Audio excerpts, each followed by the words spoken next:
Hello ನಮಸ್ಕಾರ, very good evening. ನೀವು ನೋಡ್ತಾ ಇದ್ದೀರಾ ರಾಜ್ ನ್ಯೂಸ್ ಕನ್ನಡ. ನಾನು ಶರತ್ ಹುಣಸೂರು. ವೀಕ್ಷಕರೇ, ಈ ಹೊತ್ತಿನ ಚದುರಂಗ ಡಿಬೇಟ್ ಕಾರ್ಯಕ್ರಮದ ಚರ್ಚಾ ವಿಷಯ ರಾಜ್ಯ ಕಾಂಗ್ರೆಸ್ನಲ್ಲಿ ಆಗ್ತಾ ಇರುವಂತಹ ಬೆಳವಣಿಗೆಗಳು. ಈ ಹಿಂದೆ 2023ರಲ್ಲಿ ಕಾಂಗ್ರೆಸ್ ಅಧಿಕಾರಕ್ಕೆ ಬಂದು ತದನಂತರ ಸಿದ್ದರಾಮಯ್ಯನವರು ಮುಖ್ಯಮಂತ್ರಿ ಆದ ವೆರಿ ನೆಕ್ಸ್ಟ್ ಡೇ ಇಂದ ಕುರ್ಚಿ ಕಿತ್ತಾಟವನ್ನ ನೀವೆಲ್ಲರೂ ಕೂಡ ಗಮನಿಸಿದ್ರಿ. ಬರೋಬ್ಬರಿ 3 ವರ್ಷಗಳ ಕಾಲ ಅದೇ ಚರ್ಚೆ ಆಗಿತ್ತು. ಅದಾದ್ಮೇಲೆ ಡಿ ಕೆ ಶಿವಕುಮಾರ್ ಅವರು ಈಗ ಅಧಿಕಾರವನ್ನು ವಹಿಸ್ಕೊಂಡಿದ್ದಾರೆ, ಸಿಎಂ ಆಗಿದ್ದಾರೆ. ಈಗ ಡಿ ಕೆ ಶಿವಕುಮಾರ್ ಅವರು ಸಿಎಂ ಆದ ನೆಕ್ಸ್ಟ್ ಡೇ ಇಂದನೇ ಈ ಖ್ಯಾತೆ ಶುರುವಾಗ್ಬಿಟ್ಟಿದೆ. ಹಲವು ಹಿರಿಯ ಶಾಸಕರು ಸಚಿವರಾಗಿ ಪ್ರಮಾಣ ವಚನವನ್ನು ಸ್ವೀಕರಿಸಿದ ನಂತರ ಆ ಇಲಾಖೆ ಸಿಗುತ್ತೆ, ಈ ಇಲಾಖೆ ಸಿಗುತ್ತೆ ಅಂತ ಹೇಳಿ ಬಹಳಷ್ಟು ಕನಸುಗಳನ್ನು ಇಟ್ಕೊಂಡಿದ್ರು. ಹೈಕಮಾಂಡ್ ನಾಯಕರ ಜೊತೆಗೂ ಕೂಡ ಒಂದು ರೌಂಡ್ ಮಾತುಕತೆ ಆಗಿತ್ತು. ಡಿ ಕೆ ಶಿವಕುಮಾರ್ ಅವರು ರಾಮಲಿಂಗಾರೆಡ್ಡಿ ಅವರಿಗೂ ಕೂಡ ಮಾತು ಕೊಟ್ಟಿದ್ರಂತೆ. ಈ ಕೊಟ್ಟ ಮಾತಿನ ವಿಚಾರ ಬಗ್ಗೆಯೂ ಕೂಡ ಚರ್ಚೆ ಆಗಿತ್ತು. ರಾಮಲಿಂಗಾರೆಡ್ಡಿ ಅವರಿಗೆ ಖಾತೆ ಸಿಗ್ಲಿಲ್ಲ, ಬೆಂಗಳೂರು ಅಭಿವೃದ್ಧಿ ಖಾತೆ ಸಿಗ್ಲಿಲ್ಲ ಅಂತ ಹೇಳಿ. ಅದಾದ ನಂತರ ಮುನಿಯಪ್ಪನವರ ಮುನಿಸು, ಕೆ.ಜೆ. ಜಾರ್ಜ್ ಅವರ ಅಸಮಾಧಾನ, ಇದೆಲ್ಲವೂ ಕೂಡ ಇತ್ತು. ಈಗ ಇದು ಮತ್ತೊಂದು ಹಂತಕ್ಕೆ ಹೋಗ್ತಾ ಇದೆ. ಕೃಷ್ಣ ಬೈರೇಗೌಡರು ಬೇಸರವನ್ನ ಹೊರ ಹಾಕ್ತಾ ಇದ್ದಾರೆ. ಏನಂತಂದ್ರೆ, ಬೆಂಗಳೂರು ಅಭಿವೃದ್ಧಿ ಖಾತೆಯನ್ನ ಕೊಟ್ಟ ಮೇಲೆ ಅದರಲ್ಲಿ ಎಲ್ಲವೂ ಕೂಡ ಇನ್ಕ್ಲೂಡ್ ಆಗಿರಬೇಕು. ಕೇವಲ GBI ಇದೆ, BDA ಇಲ್ಲ, BMRDA ಇಲ್ಲ. ಕೊಟ್ರೆ ಸಂಪೂರ್ಣವಾಗಿ ಕೊಡಿ, ಅಪೂರ್ಣವಾದಂತಹ ಈ ಬೆಂಗಳೂರು ಅಭಿವೃದ್ಧಿ ಖಾತೆ ಕೊಡಬೇಡಿ ಅಂತ. ಒಬ್ಬೊಬ್ಬರದ್ದು ಒಂದೊಂದು ರೀತಿಯಾದಂತಹ ಅಸಮಾಧಾನ ಜೊತೆಗೆ ಬೇಸರವನ್ನ ಹೊರ ಹಾಕ್ತಾ ಇರೋದ್ರಿಂದಾಗಿ ಡಿ ಕೆ ಶಿವಕುಮಾರ್ ಅವರಿಗೆ ಇದೊಂದು ರೀತಿಯಾಗಿ ಪರೀಕ್ಷೆ.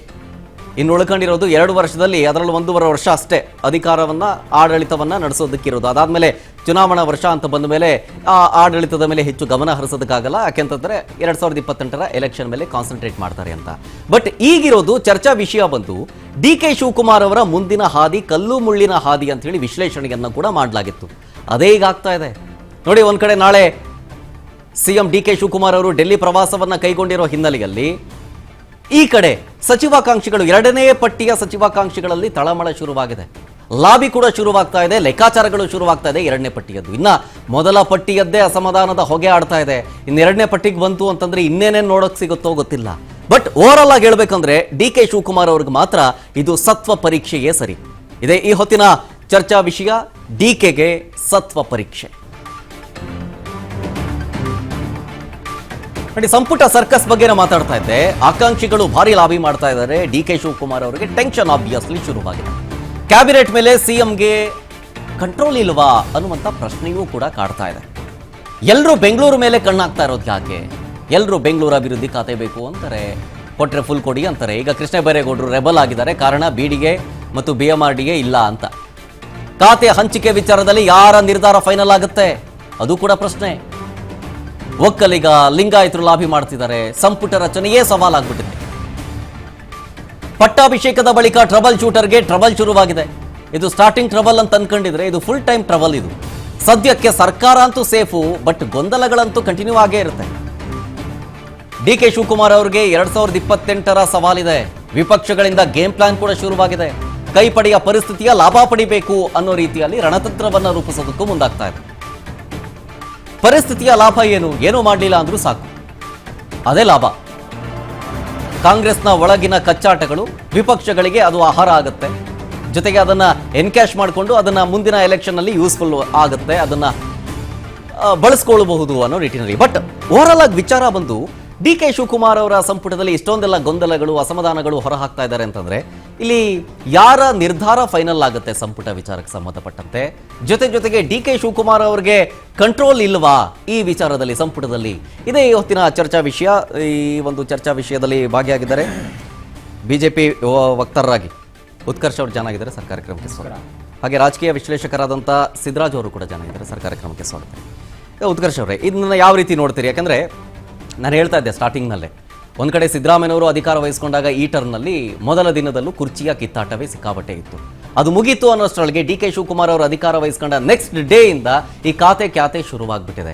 ಇಲ್ಲಿ ಯಾರು ಫೈನಲ್ ಮಾಡ್ತಾರೆ, ಯಾರ ಒಂದು ಮಾತು ಫೈನಲ್ಲು? ಡಿ ಕೆ ಶಿವಕುಮಾರ್ ಅವರಿಗೆ ಹಿಡಿತಾ ಇಲ್ವಾ ಅಥವಾ ಕಂಟ್ರೋಲ್ ಇಲ್ವಾ ಅಂತ ಹೇಳಿ ಸಂಪುಟದ ಮೇಲೆ ಅಂತ ನೋಡಿ. ಒಂದು ಬಹಳ ಸ್ಪಷ್ಟವಾಗಿ ಅರ್ಥ ಮಾಡ್ಕೋಬೇಕು. ಕಳೆದ 3 ವರ್ಷದಿಂದ ನಮಗೂ ಕೂಡ ಇದ್ದಂತ ಭಾವನೆ ಏನು ಅಂತಂದ್ರೆ, ಇವರ ಕುರ್ಚಿ ಕಾದಾಟಕ್ಕೆ ಒಂದು ತೆರೆಯನ್ನ ಎಳೆದು ಸುಲಲಿತವಾದಂತ ಆಡಳಿತ ಒಂದು ಕೊಡ್ತಾರೆ ಅನ್ನುವಂಥದ್ದು ಕರ್ನಾಟಕದಲ್ಲಿ ನಮ್ಮೆಲ್ರಿಗೂ ನಿರೀಕ್ಷೆ ಇತ್ತು. ಅದೇ ರೀತಿಯ ಕ್ಲೈಮ್ಯಾಕ್ಸ್ ಅಲ್ಲಿ ಮುಖ್ಯಮಂತ್ರಿ ಬದಲಾವಣೆ ಆದ್ರೂ, ಡಿ ಕೆ ಶಿವಕುಮಾರ್ ನೂತನ ಮುಖ್ಯಮಂತ್ರಿ ಆದ್ರು.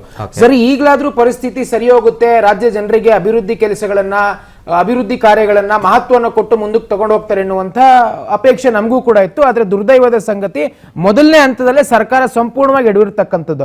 ಇವತ್ತು ಕೃಷ್ಣ ಬೈರೇಗೌಡ ಇರ್ಬೋದು, ರಾಮಲಿಂಗಾರೆಡ್ಡಿ ಅವರು ಇರ್ಬೋದು, KH ಮುನಿಯಪ್ಪ ಇರ್ಬೋದು, KJ ಜಾರ್ಜ್ ಇರ್ಬೋದು, ಎಲ್ಲ ಸೀನಿಯರ್ ಮೋಸ್ಟ್ ರಾಜಕಾರಣಿಗಳು 8 ಬಾರಿ 7 ಬಾರಿ ಗೆದ್ದಿರ್ತಕ್ಕಂಥವ್ರು.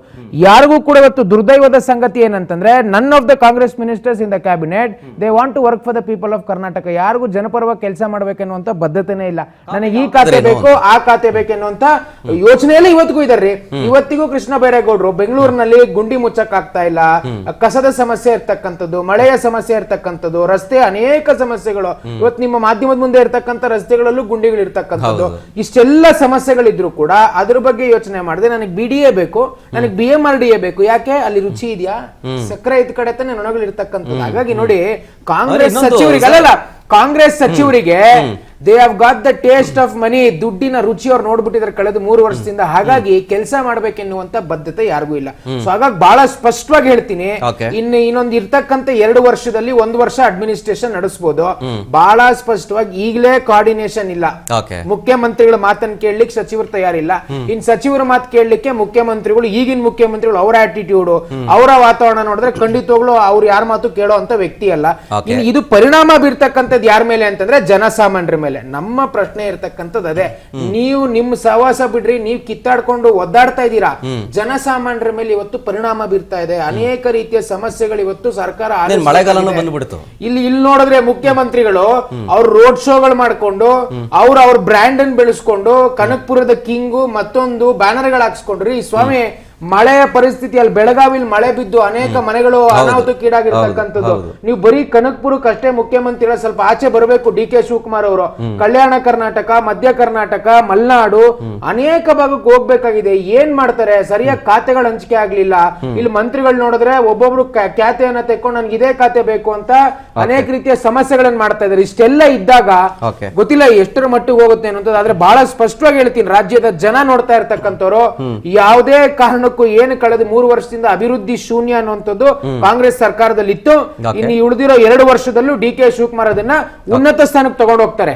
ಸಿದ್ದರಾಜು ಸರ್, ಯಾವ ರೀತಿ ನೋಡ್ತೀರಿ ಸರ್ ಇದನ್ನ? ಒಂದ್ ಕಡೆ ಈ ಹಿರಿಯ ಶಾಸಕರು ನಮಗೆ ತಕ್ಕಂತೆ ನಮ್ಮ ಸೀನಿಯಾರಿಟಿ ಲೆವೆಲ್ ನಲ್ಲಿ ಪೋಸ್ಟ್ ಕೊಡ್ಲಿಲ್ಲ ಅಂತ ಹೇಳಿ, ಜೊತೆಗೆ ಕೃಷ್ಣ ಬೈರೇಗೌಡರ ಲೆವೆಲ್ ವಿಚಾರಕ್ಕೆ ಬಂದ್ರೇನೆ ಈ ಹಿಂದೆ ಬೆಂಗಳೂರು ಅಭಿವೃದ್ಧಿ ಖಾತೆ DK ಶಿವಕುಮಾರ್ ಅವರ ಅಂಡರ್ ಇದ್ದಾಗ ಎಲ್ಲವೂ ಕೂಡ ಇತ್ತು. ಆದ್ರೆ ಈಗ ಕೇವಲ BDA ಮತ್ತು BMRDA ಬಿಟ್ಟು ಬರೀ GBA ಮಾತ್ರ ಅವರು ಕೊಟ್ಟಿದ್ದಾರೆ. ಕೊಟ್ಟರೆ ಸಂಪೂರ್ಣವಾಗಿ ಕೊಡಿ, ಇಲ್ಲಾಂದ್ರೆ ಬೇಡ ಅಂತ ಅವರು ಕೊಟ್ಟಿದ್ದಾರೆ. ಸೊ ಹಾಗಾಗಿ ಇದನ್ನ ಯಾಕೆ ಕೊಡ್ಲಿಲ್ಲ? ಬೆಂಗಳೂರು ಅಭಿವೃದ್ಧಿ ಇಲಾಖೆ ಖಾತೆ ಅಂತ ಬಂದ ಮೇಲೆ ಎಲ್ಲವೂ ಕೂಡ ಇರಬೇಕಾಗಿತ್ತಲ್ಲ, ಯಾಕೆ ಅನ್ನೋ ಅನುಮಾನ.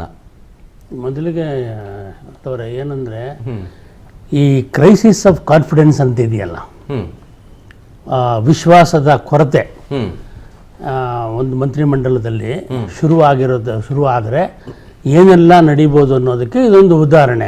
ಏನಾಗುತ್ತೆ, ಏಜ್ ಫ್ಯಾಕ್ಟ್ರು. ಈಗ ನೀವು ನನ್ನನ್ನು ನೋಡಿದ್ರೆ, ಇವರೊಂದು 40-45 ವರ್ಷದಿಂದ ಜರ್ನಲಿಸಮ್ ಅಲ್ಲಿ ಇದ್ದಾರಂತಪ್ಪ, ಹೆಂಗೋ ಏನೋ ನೋಡೋಣ ಆ ರೀತಿ ಒಂದು ಭಾವನೆ ಒಂದು ಬರುತ್ತಲ್ವಾ. ನನ್ನ ಕ್ವಶನ್ ಮಾಡ್ಬೇಕಾದ್ರೂ 1-2 ಸರಿ ನೀವು ನೋಡೋಣ, ಈ ಕೇಳಿ ಸರಿ, ಆ ಕೇಳಿ ಸರಿನಾ ಅನ್ನೋದಿರುತ್ತಲ್ಲ. ಈ ಮಂತ್ರಿಮಂಡಲದಲ್ಲಿ ಭೈರತಿ ಸುರೇಶ್ ಮತ್ತೆ ಯತೀಂದ್ರ ಸಿದ್ದರಾಮಯ್ಯ ಇಬ್ಬರು ಯಂಗ್ಸ್ಟರ್ಸ್, ಅಂದ್ರೆ ಬೇರೆಯವರು ಕಂಪೇರ್ ಮಾಡಿದ್ರೆ, ಐ ಆಮ್ ನಾಟ್ ಸೇಯಿಂಗ್ ಅವ್ರು 18 ಆ ರೀತಿ ಅಲ್ಲ. ಈಗ KH Muniyappa more senior than DK Shivakumar. ಹಾಗೆ MB ಪಾಟೀಲ್ರು, ಸತೀಶ್ ಜಾರಕಿಹೊಳಿ, ರಾಮಲಿಂಗಾರೆಡ್ಡಿ, ಪರಮೇಶ್, ಇವರೆಲ್ಲ they are leaders by virtue of their in their own periphery. ಅವ್ರವ್ರದೇ ಒಂದು ಇಂಥ ಮಂತ್ರಿಮಂಡಲ ಒಬ್ಬ ಯಂಗ್ಸ್ಟರ್ಗೆ ಸಿಕ್ಕಿದಾಗ ಈ ರೀತಿಯಾದ ಒಂದು ಸಣ್ಣ ಪುಟ್ಟದ್ದು ಮಾಡಿದ್ದು. ಆಮೇಲೆ ಈ ಪೋರ್ಟ್ಫೋಲಿಯೋಗಳು ಈ ತುಂಡಾಕಿದ್ದಿದೆಯಲ್ಲ, ಅದೇನು ಹೊಸದೇನಲ್ಲ. ನಿಮಗೆ ಮೊದಲು ಅರ್ಬನ್ ಡೆವಲಪ್ಮೆಂಟ್ ಅಂದ್ರೆ ಇಟ್ ಇನ್ಕ್ಲೂಡೆಡ್ ಬೆಂಗಳೂರು ಡೆವಲಪ್, ಇದು ಕಾರ್ಪೊರೇಷನ್ ಕೂಡ ಇತ್ತು. ಅದನ್ನ MP ಪ್ರಕಾಶ್ ಅವ್ರ ಕಾಲದಲ್ಲಿ ಅವ್ರ ಮಂತ್ರಿ ಆಗಿದ್ದು ಅರ್ಬನ್ ಡೆವಲಪ್ಮೆಂಟ್ ಇದೆಯಲ್ಲ, ಅದರ ಬೈಫರ್ಕೇಟ್ ಮಾಡಿದ್ರು. ಈಗ BDA BMRDA ಇವೆಲ್ಲ ಏನಾಗಿದೆ ಅಂತ ಹೇಳಿದ್ರೆ, ಇವೆಲ್ಲ ನಿಮಗೆ ಸದಾ ಹಾಲು ಕೊಡೋ ಹಸುಗಳು. ನಮ್ಮನೇಲಿ ಏನು ತಪ್ಪೇನಿಲ್ಲ. ಹಂಗಾಗಿ ಅದು ಒಂದಿರ್ತದೆ. ಆಮೇಲೆ ಈಗ ಇವರು ಇದ್ದಕ್ಕಿದ್ದಂಗೆ ಇವರು ಮುಖ್ಯಮಂತ್ರಿ ಆದಾಗ ಅವ್ರಿಗೆ ಸತ್ವ ಪರೀಕ್ಷೆ ಅಂತ ಹೇಳಿದ್ರೆ ಅವ್ರು ಸತ್ವವಾಗೇ ಇದ್ದಾರೆ. ಡಿ ಕೆ ಶಿವಕುಮಾರ್ ಒಂದು ಕಾಲಕ್ಕೆ ಹೈಕಮಾಂಡ್ ಇಂದನೋ ಇವರೋ ಒಂದೇನೋ ಒಂದು ಇದಕ್ಕೆ ಇವರೆಲ್ಲರೂ ಒಂದು ಕೋಆರ್ಡಿನೇಷನ್ ಬರಲೇಬೇಕಾಗತ್ತೆ. ಇದೇ ಫೈಟ್ ನ ಮುಂದುವರ್ಸೋಕೆ ತುಂಬಾ ದಿವಸ ಏನಾಗೋದಿಲ್ಲ. ಯಾರಿಗೆ ಏನೇ ಇದ್ರು ಒಂದೇನ್ ಬಂದಿದೆ ಅಂತ ಹೇಳಿದ್ರೆ ನಾನು ತುಂಬಾ ಸೀನಿಯರ್ ಇದ್ದೆ ಅನ್ನೋದು. ಈ ಮಂತ್ರಿ ಮಂಡಲದಲ್ಲಿ ನೀವು ಜೆ ಎಚ್ ಪಟೇಲ್ ಕಾಲದಲ್ಲಿ ಈ ಮೆಡಿಕಲ್ ಎಜುಕೇಶನ್ ಒಂದು ಆದ್ರೆ minister for Ayurveda and Unani ಅಂತ ಒಬ್ರಿದ್ರು, minister for statistics and institution finance ಅಂತ ಒಬ್ರಿದ್ರು. ಅದಾದ್ಮೇಲೆ ಇನ್ನೊಬ್ರು ಇದ್ರು, 3 ಜನ ಇದ್ರು ಇದಕ್ಕೆ ಹೆಲ್ತ್ ಮಿನಿಸ್ಟ್ರಿಗೆ. ಇಂಥವ್ರು ನಾವು ನೋಡಿದ್ದೀನಿ. ಎಸ್.ಎಂ. ಕೃಷ್ಣ ಕಾಲದಲ್ಲಿ ಟಿ ಜಾನ್ ಅಂತ ಒಬ್ರಿದ್ರು, ಅವ್ರಿಗೆ minister of state for civil aviation ಅಂತ ಕೊಟ್ಟಿದ್ರು. ಈ ರಾಜ್ಯಕ್ಕೆ ಸಿವಿಲ್ ಏವಿಯೇಷನ್ ಏನ್ ಮಾಡ್ತೀರಾ? ಏನಿದೆ ಪ್ರಾಜೆಕ್ಟ್ಗಳು ಸರ್ಕಾರ ಮಾಡೋಂಥದ್ದು, ಈ ಏರ್ಪೋರ್ಟ್ ಮಾಡೋದು, ವಿಮಾನಗಳನ್ನು ಇದು ಮಾಡೋದು, ಅದೆಲ್ಲ ಸೆಂಟ್ರಲ್ ಗೌರ್ಮೆಂಟ್. ಬಟ್ ಇಲ್ಲೊಂದು ಪೋರ್ಟ್ಫೋಲಿಯೋ ಹಂಗಿತ್ತು. ಸೈನ್ಸ್ ಅಂಡ್ ಟೆಕ್ನಾಲಜಿ ಬೇರೆ ಮಾಡಿದ್ರು, ಇಂಡಸ್ಟ್ರೀಸ್ ಡಿಪಾರ್ಟ್ಮೆಂಟ್ ಇಂದ. ಹಂಗಾಗಿ ಈಗೇನಾಗುತ್ತೆ, ನಿಮಗೆ 15% ಏನು ಕ್ಯಾಪ್ ಬಂತದೆ ಇದು ಕಾನ್ಸ್ಟಿಟ್ಯೂಷನ್ ಅಮೆಂಡ್ಮೆಂಟ್, ಇದರಲ್ಲಿ ಟೋಟಲ್ ಸ್ಟ್ರೆಂತ್ 15% ಮಾಡ್ಕೋಬೇಕು. ಆಗಲ್ಲ 50 ಜನ 60 ಜನದ್ದು ನಾವು ಮಂತ್ರಿ ಮಂಡಲ ನೋಡಿದೀವಿ ನಾವು. ಈಗ ಅದನ್ನ ಮಾಡೋಕ್ಕಾಗಲ್ಲ. ಹಂಗಾಗಿ ಈಗ ಏನಾಗುತ್ತೆ, ಈಗ ನಿಮಗೆ ಈ ಒಂದು ಪಾರ್ಟಿಗೆ ಈಗ ನೀವು 85ರಿಂದ ಇಲ್ಲಿ ತನಕ ನೀವು ನೋಡಿದ ಎಲೆಕ್ಷನ್ಗಳಲ್ಲಿ ಅಧಿಕಾರದಲ್ಲಿ ಪಾರ್ಟಿ ಮರಳಿ ಅಧಿಕಾರಕ್ಕೆ ಬಂದಿಲ್ಲ.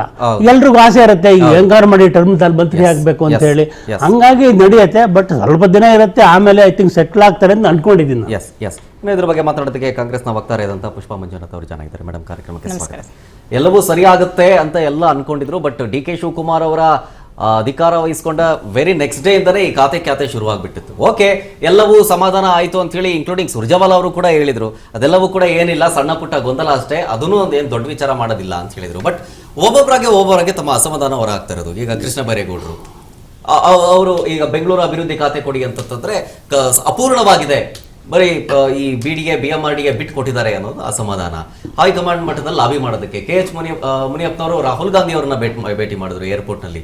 ಸೊ ಈ ಬೆಳವಣಿಗೆಗಳನ್ನ ನೋಡ್ತಾ ಇದ್ರೆ ಈಗ ಈ ಖಾತೆ ಹಂಚಿಕೆ ವಿಚಾರವನ್ನ ಫೈನಲ್ ಮಾಡೋದು ಯಾರು ಅನ್ನೋದು. ಈಗ ಹೈಕಮಾಂಡ್ ನಾಯಕರು ಹೋದ್ರೆ ಡಿ ಕೆ ಶಿವಕುಮಾರ್ ಅವ್ರ ಹತ್ರ ಮತ್ತೆ KPCC ಅಧ್ಯಕ್ಷರ ಹತ್ರ ಬೊಟ್ಟು ಮಾಡ್ತಾರೆ. ಇಲ್ಲಿ ಕೇಳಿದ್ರೆ ಹೈಕಮಾಂಡ್ ನಾಯಕರ ಹತ್ರ ಬೊಟ್ಟು ಮಾಡ್ತಾರೆ. ಆಕ್ಚುಲ್ ಆಗಿ ಇದನ್ನ ಫೈನಲ್ ಮಾಡ್ತಿರೋದು ಯಾರು? ಅಥವಾ ಡಿ ಕೆ ಶಿವಕುಮಾರ್ ಅವರಿಗೆ ಆ ಒಂದು ಸಂಪುಟದ ಮೇಲೆ ಹಿಡಿತಾನೆ ಇಲ್ಲವಾ ಹೀಗನ್ನುವಂತ ಮಾತು ಕೂಡ ಬರುತ್ತೆ. ಸರ್ ನೋಡಿ, ಸಂಪುಟದ ಮೇಲೆ ಡಿ ಕೆ ಶಿವಕುಮಾರ್ ಸಾಹೇಬರಿಗೆ 100% ಹಿಡಿತಾ ಇದೆ. ಆದರೆ ಏನು ಈ ಒಂದು ಸಚಿವ ಸಂಪುಟ ಮಾಡಿದರೆ, ನಮ್ಮ ಮುಖ್ಯಮಂತ್ರಿಗಳು ಒಳಗೊಂಡಂತೆ AICC ಅಧ್ಯಕ್ಷರು ಸೇರಿದಂತೆ ಮಾಡಿರೋದು ಈ ಒಂದು ಸಚಿವ ಸಂಪುಟವನ್ನ. ಈಗ ನೋಡಿ, ರಾಮಲಿಂಗಾರೆಡ್ಡಿ ಅವರು ಒಂದು ಹೇಳಿದ್ರು, ನನಗೆ ಬೆಂಗಳೂರು ಇನ್ಚಾರ್ಜು CM ಅವರು ಪ್ರಾಮಿಸ್ ಮಾಡಿದ್ರು. ಸೊ ನನಗೆ ಅದು ಕೊಡ್ತೀನಿ ಅಂತ ಹೇಳಿದ್ರು. ಸೊ ಅದರಿಂದ ನನಗೆ ನೀರಾವರಿ ಕತೆ ಬೇಡ ಅಂತ ಹೇಳಿದ್ರು. ಅದು ಪಬ್ಲಿಕ್ ಆಗಿ ಎಲ್ರಿಗೂ ಗೊತ್ತಿರೋ ವಿಚಾರ. ಮತ್ತೆ ಅವರು ಡಿ ಕೆ ಶಿವಕುಮಾರ್ ಸಾಹೇಬ್ರು ಹೋಗಿ ಹೋಟೆಲ್ ಅಲ್ಲಿ ಏನು ಮೀಟಿಂಗ್ ಮಾಡಿ ತಿಳಿಸಿ ಹೇಳಿದ್ರು. ಸೊ ನೋಡಿ, ಇದು ಹೈಕಮಾಂಡ್ ಮಟ್ಟದಿಂದ ಬಂದಿರುವಂತಹದ್ದು, ಕೃಷ್ಣ ಬೈರೇಗೌಡರಿಗೆ ಕೊಟ್ಟಿದ್ದಾರೆ. ಸೊ ನೀವು ಹಿರಿಯರಿದ್ದೀರಾ, ಇದರಲ್ಲಿ ನೀವು ಈ ತರ ಎಲ್ಲ ಮಾಡೋದ್ ಬೇಡ, ಪಾರ್ಟಿ ಚೌಕಟ್ಟಿನಲ್ಲಿ ಏನಿದೆ ಅಂತ ಅವ್ರು ಅದನ್ನ ಒಪ್ಕೊಂಡು, ಪಾರ್ಟಿಗೆ ವಿರೋಧವಾಗಿ ಏನು ನಡ್ಕೊಂಡಿಲ್ಲ. ಸರಿ ಆಯ್ತು ಅಂತ ಒಪ್ಕೊಂಡ್ರು, ನೇನೆ ಚಾರ್ಜ್ ತಗೊಂಡ್ರು, ಅದು ಸಮಾಧಾನಗೊಂಡ್ರು. ಅದಲ್ಲದೆ ಮುನಿಯಪ್ಪನವರು ಅಷ್ಟೇ ಅವರ ಹಿರಿತನದ ಆಧಾರದ ಮೇಲೆ ಅಥವಾ ಜಾತಿಯ ಆಧಾರದ ಮೇಲೆ ಅವರು ಕೇಳ್ತಿದ್ದಾರೆ. ತಪ್ಪೇನಿಲ್ಲ ಸರ್, ಯಾರಿಗೆ ಆಗಿ ಕೇಳೋದ್ರಲ್ಲಿ ತಪ್ಪಿಲ್ಲ. ಆದ್ರೆ ಸಮಾಧಾನ ಪಡಿಸುವಂತಹ ಶಕ್ತಿ ನಮ್ಮ ಪಕ್ಷಕ್ಕಿದೆ. ಅದಕ್ಕೆ ಬರ್ತೀನಿ. ಇನ್ನು ನೋಡಿ, 2ನೇ ಲಿಸ್ಟ್ ಬರಬೇಕಾಗತ್ತೆ. ಅದಲ್ಲದೆ ನಾಳೆ ನಮ್ಮ CM ಸಾಹೇಬ್ರು ದೆಹಲಿಗೆ ಹೋಗ್ತಿದ್ದಾರೆ, ಅಲ್ಲಿ ಕುತ್ಕೊಂಡು ಚರ್ಚೆ ಮಾಡ್ತಾರೆ. ಈಗ ಕೃಷ್ಣ ಬೈರೇಗೌಡರು ಏನು ಅವರ ಒಂದು ಇದನ್ನ ಇಟ್ಟಿದ್ದಾರೆ, ಬೇಡಿಕೆಯನ್ನ ಅಥವಾ ಅವ್ರಿಗೆ ಏನ್ ಬೇಕು ಅಂತ ಕೇಳಿದ್ದಾರೆ, ಅದನ್ನು ಸಹ ಸಮಾಧಾನ ಪಡಿಸ್ತಾರೆ. ಸಮಾಧಾನ ಆದಷ್ಟು ಬೇಗ ಆಗ್ಬೇಕು. ಯಾಕೆ ಅಂತಂದ್ರೆ ಈಗ ಡಿ ಕೆ ಶಿವಕುಮಾರ್ ಅವರು ಡೆಲ್ಲಿಗೆ ಹೋಗ್ತಾ ಇದ್ದಾರೆ ನಾಳೆ. ಅವ್ರ ಹಿಂದ್ಗಡೆ ಒಂದು ಸೆಕೆಂಡ್ ಲಿಸ್ಟ್ ರಿಲೀಸ್ ಮಾಡ್ತಾರೆ ಅಂತ ಅಂದ್ಬಿಟ್ಟು ಆಕಾಂಕ್ಷಿಗಳೆಲ್ಲ ಅವರು ಕೂಡ ಡೆಲ್ಲಿಗೆ ಹೋಗ್ತಾರೆ. ಮಳೆಗಾಲ ಬರ್ತಾ ಇದೆ, ಎಲ್ಲ ಬರೀ ಕರ್ನಾಟಕದಲ್ಲಿ ಇವತ್ತು ಕಾಂಗ್ರೆಸ್ ಪಕ್ಷದಲ್ಲಿ ಅಥವಾ ಡಿ ಕೆ ಶಿವಕುಮಾರ್ ಸಾಹೇಬ್ರು ಮುಖ್ಯಮಂತ್ರಿ ಆದ್ಮೇಲೆ ನಡೀತಾ ಇರೋ ಒಂದು ಪ್ರಹಸನ, ಈ ತರ ಒಂದು ಸಚಿವಾಕಾಂಕ್ಷಿಗಳು ಮಾಡೋದು ಅಥವಾ ನಮ್ಗೆ ಬೇಡ ಅನ್ನೋದು ಅಂತಲ್ಲ. ಇಡೀ ದೇಶದಲ್ಲಿ ಎಲ್ಲೇ ಒಂದು ಸಚಿವ ಸಂಪುಟಗಳು ಆದಾಗ್ಲೂ ಅಥವಾ ಕರ್ನಾಟಕದಲ್ಲಿ ಈ ಮೊದಲು ಸಾಕಷ್ಟು ಸರ್ಕಾರಗಳಲ್ಲಾದಾಗ್ಲೂ ಅಸಮಾಧಾನಿತರು ಎಲ್ಲದರಲ್ಲೂ ಇರ್ತಾರೆ. ಯಾಕಂದ್ರೆ ಅವ್ರೀಗ ಮುನಿಯಪ್ಪನವರು ಅವರು ಅಂತ ತಗೊಳ್ಳಿ, ಅವ್ರಿಗೆ ಏನ್ ಖಾತೆ ಕೊಟ್ಟಿದ್ರು ಮತ್ತೆ ಅದನ್ನೇ ಕೊಟ್ರು. ಮೊದಲು ರಾಮಲಿಂಗಾರೆಡ್ಡಿ ಅವ್ರಿಗೂ ಅಷ್ಟೇ ಸಾರಿಗೆ ಕೊಟ್ಟಿದ್ರು, ಮತ್ತೆ ಅದನ್ನೇ ಕೊಟ್ರು. ಸೊ ಈ ತರ ಆದಾಗ ಯಾಕೆ ನಮ್ಗೆ ಬೇರೆ ಖಾತೆ ಕೊಡ್ಬೋದಲ್ವಾ, ನಾವು ನಿಭಾಯಿಸ್ತೀವಲ್ವಾ ಅನ್ನೋ ಕೇಳ್ತಾರೆ. ಸಚಿವರು ಕೇಳೋದ್ರಲ್ಲೂ ತಪ್ಪಿಲ್ಲ. ಬಟ್ ಅದನ್ನ ಯಾವ ರೀತಿ ಅವರಿಗೆ ಮನವರಿಕೆ ಮಾಡ್ಕೊಡ್ತಾರೆ ಅಥವಾ ಪಕ್ಷದ ಚೌಕಟ್ಟಿನಲ್ಲಿ ಅದಕ್ಕೆ ಏನೊಂದು ಮುಲಾಮು ಹಚ್ಚುತ್ತಾರೆ ಅನ್ನೋದು ನಮ್ಮ ನಾಯಕರಿಗೆ ಗೊತ್ತಿದೆ. ಡೆಫಿನೆಟ್ ಆಗಿ ಮಾಡ್ತಾರೆ ಸರ್. ಪ್ರಶ್ನೆ ಏನಂತಂದ್ರೆ, ಈ ಹಿಂದೆ ಡಿ.ಕೆ. ಶಿವಕುಮಾರ್ ಅವರು ಬೆಂಗಳೂರು ಅಭಿವೃದ್ಧಿ ಸಚಿವರು ಅಂದ್ರೆ ಆ ಇಲಾಖೆಯನ್ನು ವಹಿಸ್ಕೊಂಡಾಗ ಎಲ್ಲವೂ ಕೂಡ ಇನ್ಕ್ಲೂಡ್ ಆಗಿತ್ತು. ಅದೇ ಇವಾಗ ಬೇರೆಯವರು ಕೊಡಬೇಕು, ಕೃಷ್ಣ ಬೈರೇಗೌಡರು ಕೊಡಬೇಕು ಅಂದಾಗ ಬರೀ ಜಸ್ಟ್ GBA ಮಾತ್ರ ಇದೆ, BDA ಇಲ್ಲ, BMRDA ಇಲ್ಲ. ಯಾಕೆ ಅದನ್ನು ಸಪರೇಟ್ ಮಾಡಿದ್ರು, ಯಾಕೆ ಅದನ್ನ ಇಟ್ರು?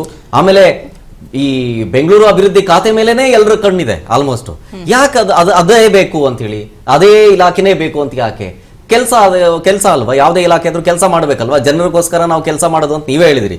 ಜನರ ಪರವಾಗಿ ನಮ್ಮ ಪಾರ್ಟಿ ಇರೋದು, ರೈತರ ಪರವಾಗಿ ನಮ್ಮ ಪಾರ್ಟಿ ಇರೋದು ಅಂತ ಹೇಳಿ. ಹಂಗಿದ ಮೇಲೆ ಯಾವ ಇಲಾಖೆ ಆದ್ರೆ ಏನಂತೆ? ಹೌದು ಸರ್, ನೀವ್ ಹೇಳೋದು ನಾನು ತಪ್ಪು ಅಂತಾನು ಹೇಳಲ್ಲ. ನೋಡಿ, ಈ ಮೊದಲು ರಾಮಲಿಂಗಾರೆಡ್ಡಿ ಅವರು ಸಹ ಅದೇ ಖಾತೆಯನ್ನ ಕೇಳಿದ್ರು ಅವತ್ತಿನ ದಿವಸ. ಈಗಲ್ಲ, ಇದಕ್ಕೂ ಮೊದಲು ಏನು ಸಿದ್ದರಾಮಯ್ಯ ಅವರ ಸರ್ಕಾರದಲ್ಲಿ ನೇತೃತ್ವಕ್ಕೆ ನಾವು ಅಧಿಕಾರಕ್ಕೆ ಬಂದ್ವಿ, ಆಗ್ಲೂ ಸಹ ಸಾರಿಗೆ ಇಲಾಖೆ ಕೊಟ್ಟಾಗ ನನಗೆ ಬೇಡ, ನನಗೆ ಬೆಂಗಳೂರು ಅಭಿವೃದ್ಧಿಯನ್ನು ಕೊಡಿ. ಬಿಕಾಸ್ ನಾನು ಬೆಂಗಳೂರು ಕ್ಷೇತ್ರದಿಂದ 8 ಬಾರಿ ಏನು ಪ್ರತಿನಿಧಿಸಿ ಇಲ್ಲಿ ಶಾಸಕನಾಗಿದ್ದೀನಿ, ಅಥವಾ GBA ಅಥವಾ ನಮ್ಮ ಒಂದು ಕಾರ್ಪೊರೇಷನ್ ಮಟ್ಟದಲ್ಲಿ ಅವ್ರು ಹೆಚ್ಚಾಗಿ ಮೊದಲು ಕೆಲಸ ಮಾಡಿದ್ರಿಂದ ಅವರು ಕೇಳಿದ್ರು. ಇವರು ಆಯ್ತು ಮುಂದೆ ಬರೋ ಸರ್ಕಾರಗಳಲ್ಲಿ ಅಥವಾ ನಾನು ಮುಖ್ಯಮಂತ್ರಿ ಆದಾಗ ಕೊಡ್ತೀನಿ ಅನ್ನೋ ಒಂದು ಪ್ರಾಮಿಸ್ ಇತ್ತು. ಸೊ ಅದು ಅಲ್ಲಿಗೆ.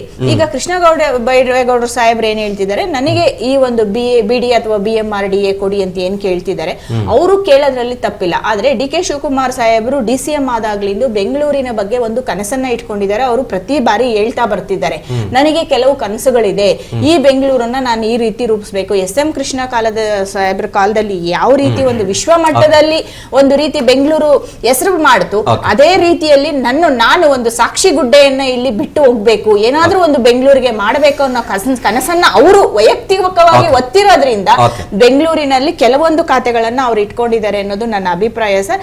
ಆದ್ರೆ ಇದು ಸಹ ಕೃಷ್ಣ ಬೈರೇಗೌಡರಿಗೂ ಸಹ ಯಾವ ರೀತಿಯ ಖಾತೆ ಕೊಡಬೇಕು ಅಥವಾ ಯಾವ ರೀತಿ ಸಮಾಧಾನ ಪಡಿಸಬೇಕು ಅನ್ನೋದು ನಮ್ಮ ಹೈಕಮಾಂಡ್ಗೆ ಗೊತ್ತಿದೆ, ಮಾಡ್ತಾರೆ ಸರ್. ಈಗ ಈ ಸರ್ಕಾರ ಸದ್ಯಕ್ಕಂತೂ ಸೇಫು, ಬೇರೆ ರೀತಿಯಾದಂತಹ ಡೆವಲಪ್ಮೆಂಟ್ ಆಗಿರ್ಲಿಕ್ಕಿಲ್ಲ. 90 ಜನ MLA ಗಳು ಬೇಕು ಇಫ್ ಇನ್ ಕೇಸ್ ವರ್ಸ್ಟ್ ಕೇಸಲ್ಲಿ ನಾವು ಯೋಚನೆ ಮಾಡೋದಾದ್ರೆ. ಸೊ ಹಾಗಾಗಿ 2028 ತನಕ ಸರ್ಕಾರ ಅಂತೂ ಸೇಫ್ ಆಗಿರುತ್ತೆ. ಬಟ್ ಗೊಂದಲಗಳಂತೂ ಕಂಟಿನ್ಯೂ ಆಗಿರುತ್ತೆ. ಆ 2028 ಎಲೆಕ್ಷನ್ ನ ಫೇಸ್ ಮಾಡಬೇಕಂದ್ರೆ ಒಂದು ಉತ್ತಮ ಆಡಳಿತ ಕೊಡಬೇಕು, ಆಡಳಿತ ವಿರೋಧಿ ಅಲೆ ಬರ್ದೇ ಇರೋ ರೀತಿಯಾಗಿ ನೋಡ್ಕೊಳ್ಬೇಕು. ಇದೇ ರೀತಿಯ ಗೊಂದಲ ಆಯ್ತು ಅಂತಂದ್ರೆ ಅದು ನಿಮಗೆ ಪ್ಲಸ್ ಆಗುತ್ತೆ. ಸೊ ಬಿಜೆಪಿ ನೋಡಿ, ಬಹಳ ಸ್ಪಷ್ಟವಾಗಿ ಹೇಳ್ತೀನಿ, ಗೊಂದಲದ ಗೂಡಾಗಿರ್ತಕ್ಕಂಥದ್ದು ಕರ್ನಾಟಕ ಸರ್ಕಾರ. ಯಾವ ಬದ್ಧತೆ ನೈತಿಕತೆ ಕೂಡ ಇವತ್ತಿನ ಮಂತ್ರಿಗಳಿಗಾಗ್ಲಿ ಮುಖ್ಯಮಂತ್ರಿಗಳಿಗೆ ಇಲ್ಲ. ಅದನ್ನ ಜನ ಕೂಡ ನೋಡ್ತಾ ಇದ್ದಾರೆ. 2028ಕ್ಕೆ ಯಾವ ಮ್ಯಾಂಡೇಟ್ ಅನ್ನ ಕೊಡ್ಬೇಕು ಜನ ಕೊಡ್ತಾರೆ. ಅಲ್ಲ ರೀ, ನಿಮಗೆ ಇಷ್ಟು 3 ವರ್ಷಗಳಿಂದ ಕುರ್ಚಿ ಕಾದಾಟವನ್ನ ಮಾಡ್ಕೊಂಡು ಅನೇಕ ರೀತಿಯ ಭ್ರಷ್ಟಾಚಾರದ ಆರೋಪಗಳು ಸರ್ಕಾರದ ಮೇಲೆ ಕೇಳಿ ಬಂತು. ಆಗೂ ಕೂಡ ನಾವು ಸುಮ್ನೆ ಇದ್ವಿ, ಏನು ಬದಲಾವಣೆಗಳಾಗ್ತದೆ, ಯಾರೊಬ್ರು ಇದಾಗ್ತಾರೆ ಅಂತ ನಾವು ಕೂಡ ಹೇಳಿದ್ವಿ, ಬದಲಾವಣೆ ಆಗುತ್ತೆ, ಮುಖ್ಯಮಂತ್ರಿ ಚೇಂಜ್ ಆಗ್ತಾರೆ ಅಂತ. ಅದೇ ರೀತಿ ಆಯ್ತು. ಈಗ ಇಲ್ಲಿ ಬಹಳ ಸ್ಪಷ್ಟವಾಗಿ ಇವರೆಲ್ಲ ಸೀನಿಯರ್ ಮಂತ್ರಿಗಳು, ಇವ್ರ ಬದ್ಧತೆ ಏನ್ರಿ ಹಾಗಾದ್ರೆ? ಎಲ್ಲ ಈ ರಾಮಲಿಂಗಾರೆಡ್ಡಿ ಅವ್ರು ನಾನು 8 ಸತಿ ಗೆದ್ಬಿಟ್ಟಿದೀನಿ ಅಂತ ಇವರು, ಕೃಷ್ಣ ಬೈರೇಗೌಡರು ನಾನು 5 ಸತಿ ನಾನೇನ್ ಕಮ್ಮಿ ಅಂತ ಅವರು. ಸೊ ಇಷ್ಟೆಲ್ಲ ಇರ್ಬೇಕಾದ್ರೆ ಕೊಟ್ಟಿರೋ ಖಾತೆ ನಿಭಾಯಿಸ್ರಪ್ಪ. ಈಗ ಇದೇ ರಾಮಲಿಂಗಾರೆಡ್ಡಿ ಅವ್ರು ಹೇಳಿದ್ರಲ್ಲ, ನಾನು ಏನು ಖಾತೆನೇ ಕೇಳಿಲ್ಲ, ಮತ್ತೆ ನಿಮ್ಗೆ ಸಮಸ್ಯೆ ಏನೋ? Do the responsibility. ಏನ್ ನಿಮಗೆ ಖಾತೆ ಕೊಟ್ಟಿದ್ರೆ ಮಾಡ್ರಿ ಇರಿಗೇಷನ್.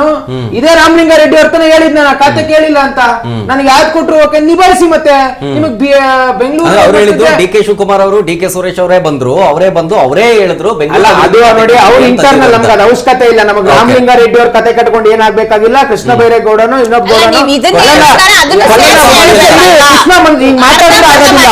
ಅಲ್ಲ, ಇರೋದನ್ನೇ ಹೇಳ್ತಿರ, ಕೇಳಿಸ್ಕೋಬೇಕು. ನಮ್ಗೆ ರಾಮಲಿಂಗಾರೆಡ್ಡಿ ಅವ್ರ ಕತೆನೂ ಬೇಡ, ಕೃಷ್ಣ ಕೆಲಸ ಮಾಡ್ರಿ, ಜನಪರವಾಗಿ ಕೆಲಸ ಮಾಡಿ. ಇವತ್ತು ಬೆಂಗಳೂರಿನಲ್ಲಿ ವಿಶೇಷವಾಗಿ ಹೇಳ್ತೀನಿ, ನಾನು ಒಬ್ಬ ಬೆಂಗಳೂರಿನ ಸಾರ್ವಜನಿಕ ಆಗಿ ರಸ್ತೆಯ ಸಮಸ್ಯೆಗಳು ಇರ್ತಕ್ಕಂಥದ್ದು, ಗುಂಡಿಯ ಸಮಸ್ಯೆ ಇರ್ತಕ್ಕಂಥದ್ದು, ನೀರಿನ ಸಮಸ್ಯೆ ಇರ್ತಕ್ಕಂಥದ್ದು, ಅಪಾರ್ಟ್ಮೆಂಟ್ ಗಳಲ್ಲಿ ಅನೇಕ ರೀತಿಯ ಸಮಸ್ಯೆ ಇರ್ತಕ್ಕಂಥದ್ದು, ಇಷ್ಟೆಲ್ಲ ಸಮಸ್ಯೆಗಳಿದ್ದು ಇವ್ರು ಕಿತ್ತಾಡ್ತಿರ್ತಕ್ಕಂಥದ್ದು ಕಾರಣ ನನಗೆ BDA ಸಿಕ್ಕಿಲ್ಲ, ನನಗೆ BMRDA ಸಿಕ್ಕಿಲ್ಲ, BWSSB. ಇದಕ್ಕೆ ಒನ್ ಲೈನರ್ ಏನು ಗೊತ್ತಾ? ಇಲ್ಲಿ ಬರ್ತಕ್ಕಂಥ ದುಡ್ಡನ್ನ ಕಾಂಗ್ರೆಸ್ನ ಹೈಕಮಾಂಡ್ ಕಳಿಸ್ಬೇಕು. ಆ ಕಾರಣಕ್ಕೆ ಇವತ್ತು ಕಿತ್ತಾಡ್ತಾ ಇದ್ದಾರೆ. ಕರ್ನಾಟಕ ಏನಿದೆ ಇವತ್ತು ಕಾಂಗ್ರೆಸ್ ಸರ್ಕಾರ, ಕಾಂಗ್ರೆಸ್ ಹೈಕಮಾಂಡ್ಗೆ ಡಿ.ಕೆ. ಶಿವಕುಮಾರ್ ಅವರು ಏನ್ ಸುಮ್ಮನೆ ಅಲ್ಲ, ಆಸಾಮಿ BDA BMRC ಇಟ್ಕೊಂಡಿದ್ದಾರೆ ಅಂದ್ರೆ ಗೊತ್ತಿದೆ ಅವ್ರ ರುಚಿ ಎಲ್ಲಿದೆ ಅಂತ. ಅದು ಅವರೇ ಇಟ್ಕೊಳ್ತಾರೆ ಅಥವಾ ಎರಡನೇ ಲಿಸ್ಟ್ ಬೇರೆ ಯಾರಿಗಾರು ಕೊಡಬಹುದು. ರೆಡ್ಡಿ ಅವ್ರು ಅನ್ಕೊಂಡಷ್ಟೇ ನಾಜೂಕಲ್ಲ, ಅವರು ಬುದ್ಧಿವಂತರು, ಹೆಣ್ಸತಿ ಗೆದ್ದು ಸುಮ್ಮನೆ ಗೆದ್ದಿರ್ತಾರೆ, ಅವ್ರಿಗೂ ಗೊತ್ತು ಎಲ್ಲಿದೆ ರುಚಿ ಅಂತ. ಪಾಪ ಇರಿಗೇಷನ್ ಕೊಟ್ಬಿಟ್ರೆ ನೀವು ದುಡ್ಡೇ ಇಲ್ವಲ್ರಿ ಅಲ್ಲಿ, ಇವ್ರು ಖಜಾನೆ ತುಂಬಬೇಕಲ್ಲ. ರಾಮಲಿಂಗಾರೆಡ್ಡಿ ಅವ್ರು ಇನ್ನಷ್ಟು ರಿಯಲ್ ಎಸ್ಟೇಟ್ ಮಾಡ್ಬೇಕು.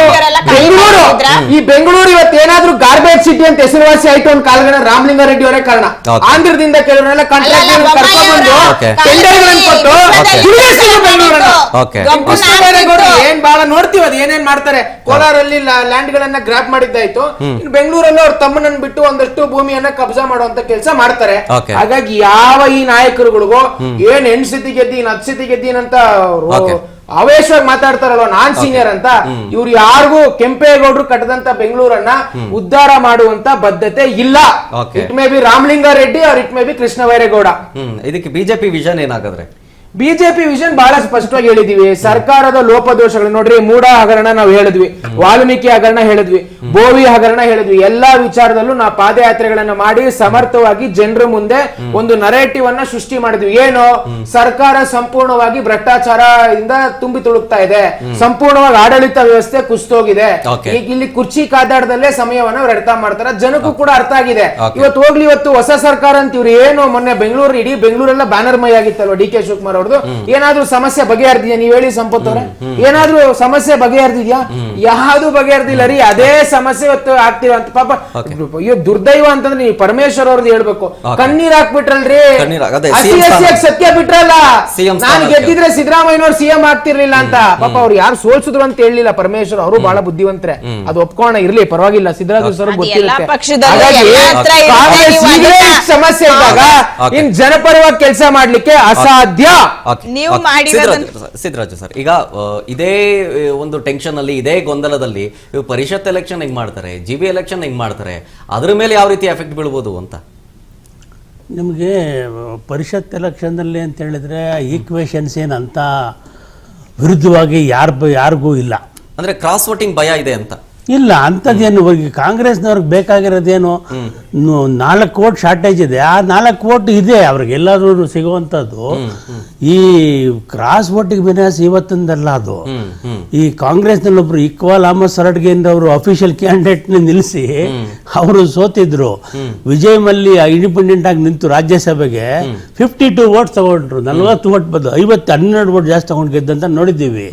ಮತ್ತೆ ಇದೇ ರೀತಿಯ ಹಂಗಾಗಿ ಇಲ್ಲಿ ಈಗ ಬಂದಿರೋದು ಯಾವುದು 5th ಕ್ಯಾಂಡಿಡೇಟ್ ವರ್ಸಸ್ JDS ಹಾಕಿರೋ ಒಂದು ಕ್ಯಾಂಡಿಡೇಟ್ ಅಷ್ಟೇನೆ. ಈ JDS ಒಂದು ಕ್ಯಾಂಡಿಡೇಟ್ ಹಾಕಿರೋದ್ರ ಮೇಲೆ ಅವ್ರೇನು ಅವ್ರಿಗೆ ಈಗ 18, 6, 1, 24, 22, 26 ತನಕ ಬಂದ್ರೆ ಮುಗಿದೋಯ್ದು. ಅಷ್ಟು ಕಷ್ಟ ಇರ್ತದೆ. ಬಟ್ ಹಂಗಾಗಿ ಇಲ್ಲಿ ಏನಂದ್ರೆ ಅವರು ದೇವ್ ಕ್ಲಿಯರ್ಲಿ ಕಾಂಗ್ರೆಸ್ಗೆ 4 ಜನ ಎಲೆಕ್ಟ್ ಮಾಡ್ಕೊಳಕ್ಕೆ ಏನು ಕಷ್ಟ ಇಲ್ಲ. 5ನೇದು they've taken a chance every time. Political ಪಾರ್ಟಿಯಾಗಿ ಅದನ್ನು ಮಾಡ್ತಿದ್ರೆ ಏನು ಸರ್ಕಾರ ನಡೆಸ್ತಾರೆ ಇವರು. ಹಂಗಾಗಿ ಆಮೇಲೆ ಬಿಜೆಪಿನವರು ಅವ್ರ 2 ಕ್ಯಾಂಡಿಡೇಟ್ ಅವ್ರು ಈಸಿಲಿ ದೇವಿಲ್ಲ, ಅವ್ರು 2 ಕ್ಯಾಂಡಿಡೇಟ್ ಹಾಕಿದ್ದಾರೆ, ಅವ್ರು ಗೆದ್ಕೊಂಡ್ಬರ್ತಾರೆ. ಅದೇನಿಲ್ಲ. ರಾಜ್ಯಸಭಾದಲ್ಲಿ ಈಗ ಇನ್ನೊಂದು ಎಕ್ಸ್ಟ್ರಾ ಕ್ಯಾಂಡಿಡೇಟ್ ಏನಿಲ್ಲವಲ್ಲ, ಅವರು ದೇವಿಲ್ ಆಟೋಮೆಟಿಕಲಿ ಯುನಾನಿಮಸ್ಲಿ ಅವರು ಅನ್ಅಪೋಸ್ಡ್ ಎಲೆಕ್ಟ್ ಆಗ್ಬಿಡ್ತಾರೆ ಅವರು. So they have taken A good decision. ಅವ್ರಿಗೊಂದು ಕ್ಯಾಂಡಿಡೇಟ್ ಗೆಲ್ಸೋ ಶಕ್ತಿ ಇತ್ತು. ಅವ್ರ ಪಾರ್ಟಿನಲ್ಲಿ ಯಾರೋ ಒಬ್ರು ಗ್ರಾಸ್ ರೂಟ್ ವರ್ಕರ್ಗೆ ಕೊಟ್ಟಿದ್ದಾರೆ.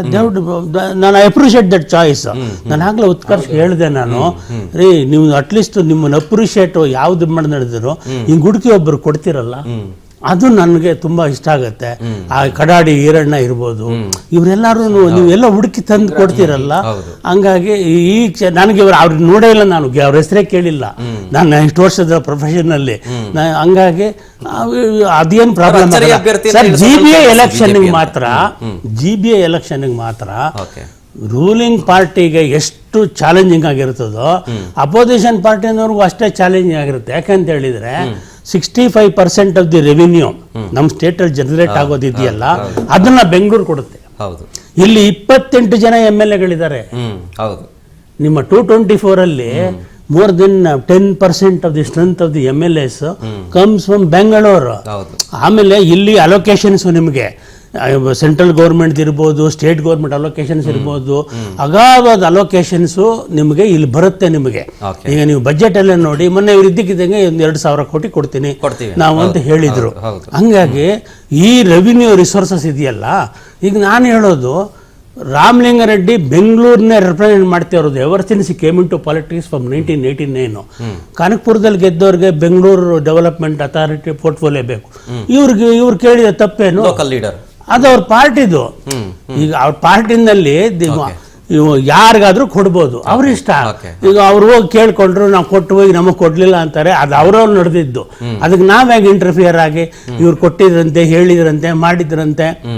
ಈಗ ಶಿವಕುಮಾರ್ ಅವ್ರು ಹೇಳ್ತಾ ಇದ್ರು, ನನಗೆ ವಚನ ಕೊಟ್ಟಿದ್ದಾರೆ ಸಿದ್ದರಾಮಯ್ಯ ಹಂಗೆ ನಡ್ಕೊಳ್ಳಿ ಅಂತ ಹೇಳಿ ಒಂದು 7-8 ತಿಂಗಳು ಹೇಳಿದ್ರು, ಅವ್ರ ಕಡೆಗೆ ನಡ್ಕೊಂಡ್ರು. ಈಗ ಅದನ್ನ ರಾಮಲಿಂಗಾರೆಡ್ಡಿ ಅವ್ರಿಗೂ ಅದೇ ಕೊಟ್ಟಿದ್ರೆ ಇವರು ನಡ್ಕೊಳ್ಳೋದು ಬಿಡೋದು ಅವ್ರಿಗೆ ಸೇರಿದ್ದು. ಅದು ನಾವು ಅದನ್ನ ತೂಕ ಹಾಕಿ ಇವ್ರು ಮಾಡಿ ಸರಿನಾ ತಪ್ಪ ಅದು ಅವ್ರ ಪಾರ್ಟಿ ವಿಚಾರಗಳು, ಅದು ಯಾವ ರೀತಿ ಇನ್ಫ್ಲೂಯೆನ್ಸ್ ಮಾಡಿದ್ರೆ. ಹಂಗಾಗಿ ಇಡೀ ಕರ್ನಾಟಕದಲ್ಲಿ ಇವತ್ತು ಬೆಂಗಳೂರು ಯಾಕೆ ಇಂಪಾರ್ಟೆಂಟ್ ಆಗುತ್ತೆ ಅಂತ ಹೇಳಿದ್ರೆ, ಇಲ್ಲಿಗೆ ಸಿಗುವಷ್ಟು ಅಲೋಕೇಶನ್ ಬೇರೆ ಯಾವ ಸೆಕ್ಟರ್ಗೂ ಸಿಗಲ್ಲ. ಅದೇ ಕಾರಣಕ್ಕೆ ಎವ್ರಿಬಡಿ ವಾಂಟ್ಸ್ ಬೆಂಗಳೂರು. ಆಮೇಲೆ ಈ ಹೊಸ ಲೇಔಟ್ಗಳಿರ್ಬೋದು, BMRDA ಯಾಕಂತ ಹೇಳಿದ್ರೆ ನೀವೆಲ್ಲಾ ಕಡೆ ಇವತ್ತು ಆಲ್ಮೋಸ್ಟ್ ಗ್ರೇಟರ್ ಬೆಂಗಳೂರು ಅಂತ ಮಾಡಿದ್ರಲ್ಲ, ಆ ಫೆರಿಫೆರಿನೆಲ್ಲ 4-1 ನೋಟಿಫಿಕೇಶನ್ ಹಾಕಿರ್ತೀರ. ಅಂದ್ರೆ preliminary notification for acquiring lands ಅಂತ ಅದು ಅದನ್ನ ಹಾಕಿರ್ತಾರೆ. ಸೊ ಅದ್ರ ಕಥೆಗಳು ಏನಾಗುತ್ತೆ, ಮೋಸ್ಟ್ ಆಫ್ ದಿ ಗವರ್ನಮೆಂಟ್ಸ್ ಈ ಡಿನೋಟಿಫಿಕೇಶನ್ ಹಗರಣಗಳು ಕೋರ್ಟ್ಗೆ ಹೋಗಿದ್ದು ಮಾಡಿದ್ದು. ಈಗ ಗ್ರೇಟರ್ ಬೆಂಗಳೂರು ಆದ್ಮೇಲೆ ನಿಮ್ಗೆ ಬೆಂಗಳೂರು ಸೌತ್ ಅಂತ ಮಾಡಿದ್ರಿ, ಅದು ಅಲ್ಲಿ ತನಕನೂ ಹೋಗುತ್ತೆ ನಿಮ್ಗೆ ಆ ಫೆರಿ. ಹಾಗಾಗಿ ಎಲ್ಲರಿಗೂ ಬೆಂಗಳೂರು ಯಾಕೆ ಬೇಕಂತ ಹೇಳಿದ್ರೆ ಈಗ ಬಿಕಾಸ್ ಸೀಟ್ ಆಫ್ ಪವರ್ ಅದು. ಈ ಮೊದಲು ಚೀಫ್ ಮಿನಿಸ್ಟರ್ಗಳೇ ಇಟ್ಕೊಳ್ಳೋರು. ಈಗ ಅದಾದ್ಮೇಲೆ ಈಗ ಬೇರೆ ಬೇರೆ ಕಾರಣಕ್ಕೆ ಬೇರೆ ಬೇರೆ ಇದಕ್ಕೆ ಬೇರೆಯವ್ರಿಗೆ ಕೊಡಕ್ ಶುರು ಮಾಡಿದ್ದಾರೆ. ಅರ್ಬನ್ ಡೆವಲಪ್ಮೆಂಟ್ ತೆಗೆದು ಈಗ GBA BDA ಅಂತ ಹೇಳಿದ್ರೆ ದೇ ಆರ್ ವೆರಿ ಪ್ರೈಮ್. ಇದು ಅದು ಒಂಥರ ನೀವು ಸ್ಪಿನ್ನಿಂಗ್ ಇಂಡಸ್ಟ್ರಿ ಅಂತೀವಲ್ಲ ಅಂತದ್ದು. ಹಂಗಾಗಿ ಎಲ್ರಿಗೂ ಇರುತ್ತೆ ಅದು. ರಾಜಕಾರಣಿ ಅಂತ ಹೇಳಿದ್ಮೇಲೆ ಒಂದು ಪಕ್ಷ ಅಂತ ಹೇಳಿದ್ಮೇಲೆ ಅದು ಇಂಥವ್ರು ಕೇಳಿದ್ರು ಮಾಡಿದ್ರು ಅನ್ನೋದಿಲ್ಲ ಅಂತದಿಲ್ಲ. ಈ ಕೆಲವು ಇರಿಗೇಷನ್ ಪ್ರಾಜೆಕ್ಟ್ ಅಲ್ಲಿ ನಾನು ತುಂಬಾ ಇದು ಬಂದು 1994 ಅಲ್ಲಿ UKP ನಲ್ಲಿ ತುಂಡು ಗುತ್ತಿಗೆಯಲ್ಲಿ 400 ಕೋಟಿ ಹಗರಣ ಆಗಿದೆ. ಅದನ್ನ ಅಂತ ಹೇಳಿ ಒಂದು ಶುರುವಾಯಿತು. ಆಗ ದೇವೇಗೌಡರು ಪ್ರೈಮ್ ಮಿನಿಸ್ಟರ್ ಒಂದು ಲೆಜಿಸ್ಲೇಚರ್ ಕಮಿಟಿ ಮಾಡ್ತಾರೆ, ಜಾಯಿಂಟ್ ಲೆಜಿಸ್ಲೇಚರ್ ಕಮಿಟಿ. ಜನತಾ ದಳದವರೇ ವೈದ್ಯನಾಥ್ ಪಾಟೀಲ್ ಅಂತ ಮಿನಿಸ್ಟರ್ ಅವರು MLA ಇದ್ರು, ಅವ್ರನ್ನ ಚೇರ್ಮನ್ ಮಾಡ್ತಾರೆ. ಅವರೊಂದು ರೆಕಮೆಂಡೇಶನ್ ಕೊಡ್ತಾರೆ, ಇದಾಗಿರೋದಕ್ಕೆ ಇದಕ್ಕೆ CBI ಇನ್ಕ್ವೈರಿ ಮಾಡಿಸಿ ಅಂತ ಹೇಳಿ. ಅವರು ಚೀಫ್ ಮಿನಿಸ್ಟರ್ ವಿರುದ್ಧನೇ ರಿಪೋರ್ಟ್ ಕೊಟ್ಟಿದ್ದು ನಾವು ನೋಡಿದ್ದೀವಿ ಅಂತದ್ದು. ಹಂಗಾಗಿ ಈ ರೀತಿ ಬಂದಾಗ ಈ ಗಲಾಟೆಗಳು ಈ ರೀತಿ ಮಾಡಿದಾಗ ಆಗುತ್ತೆ.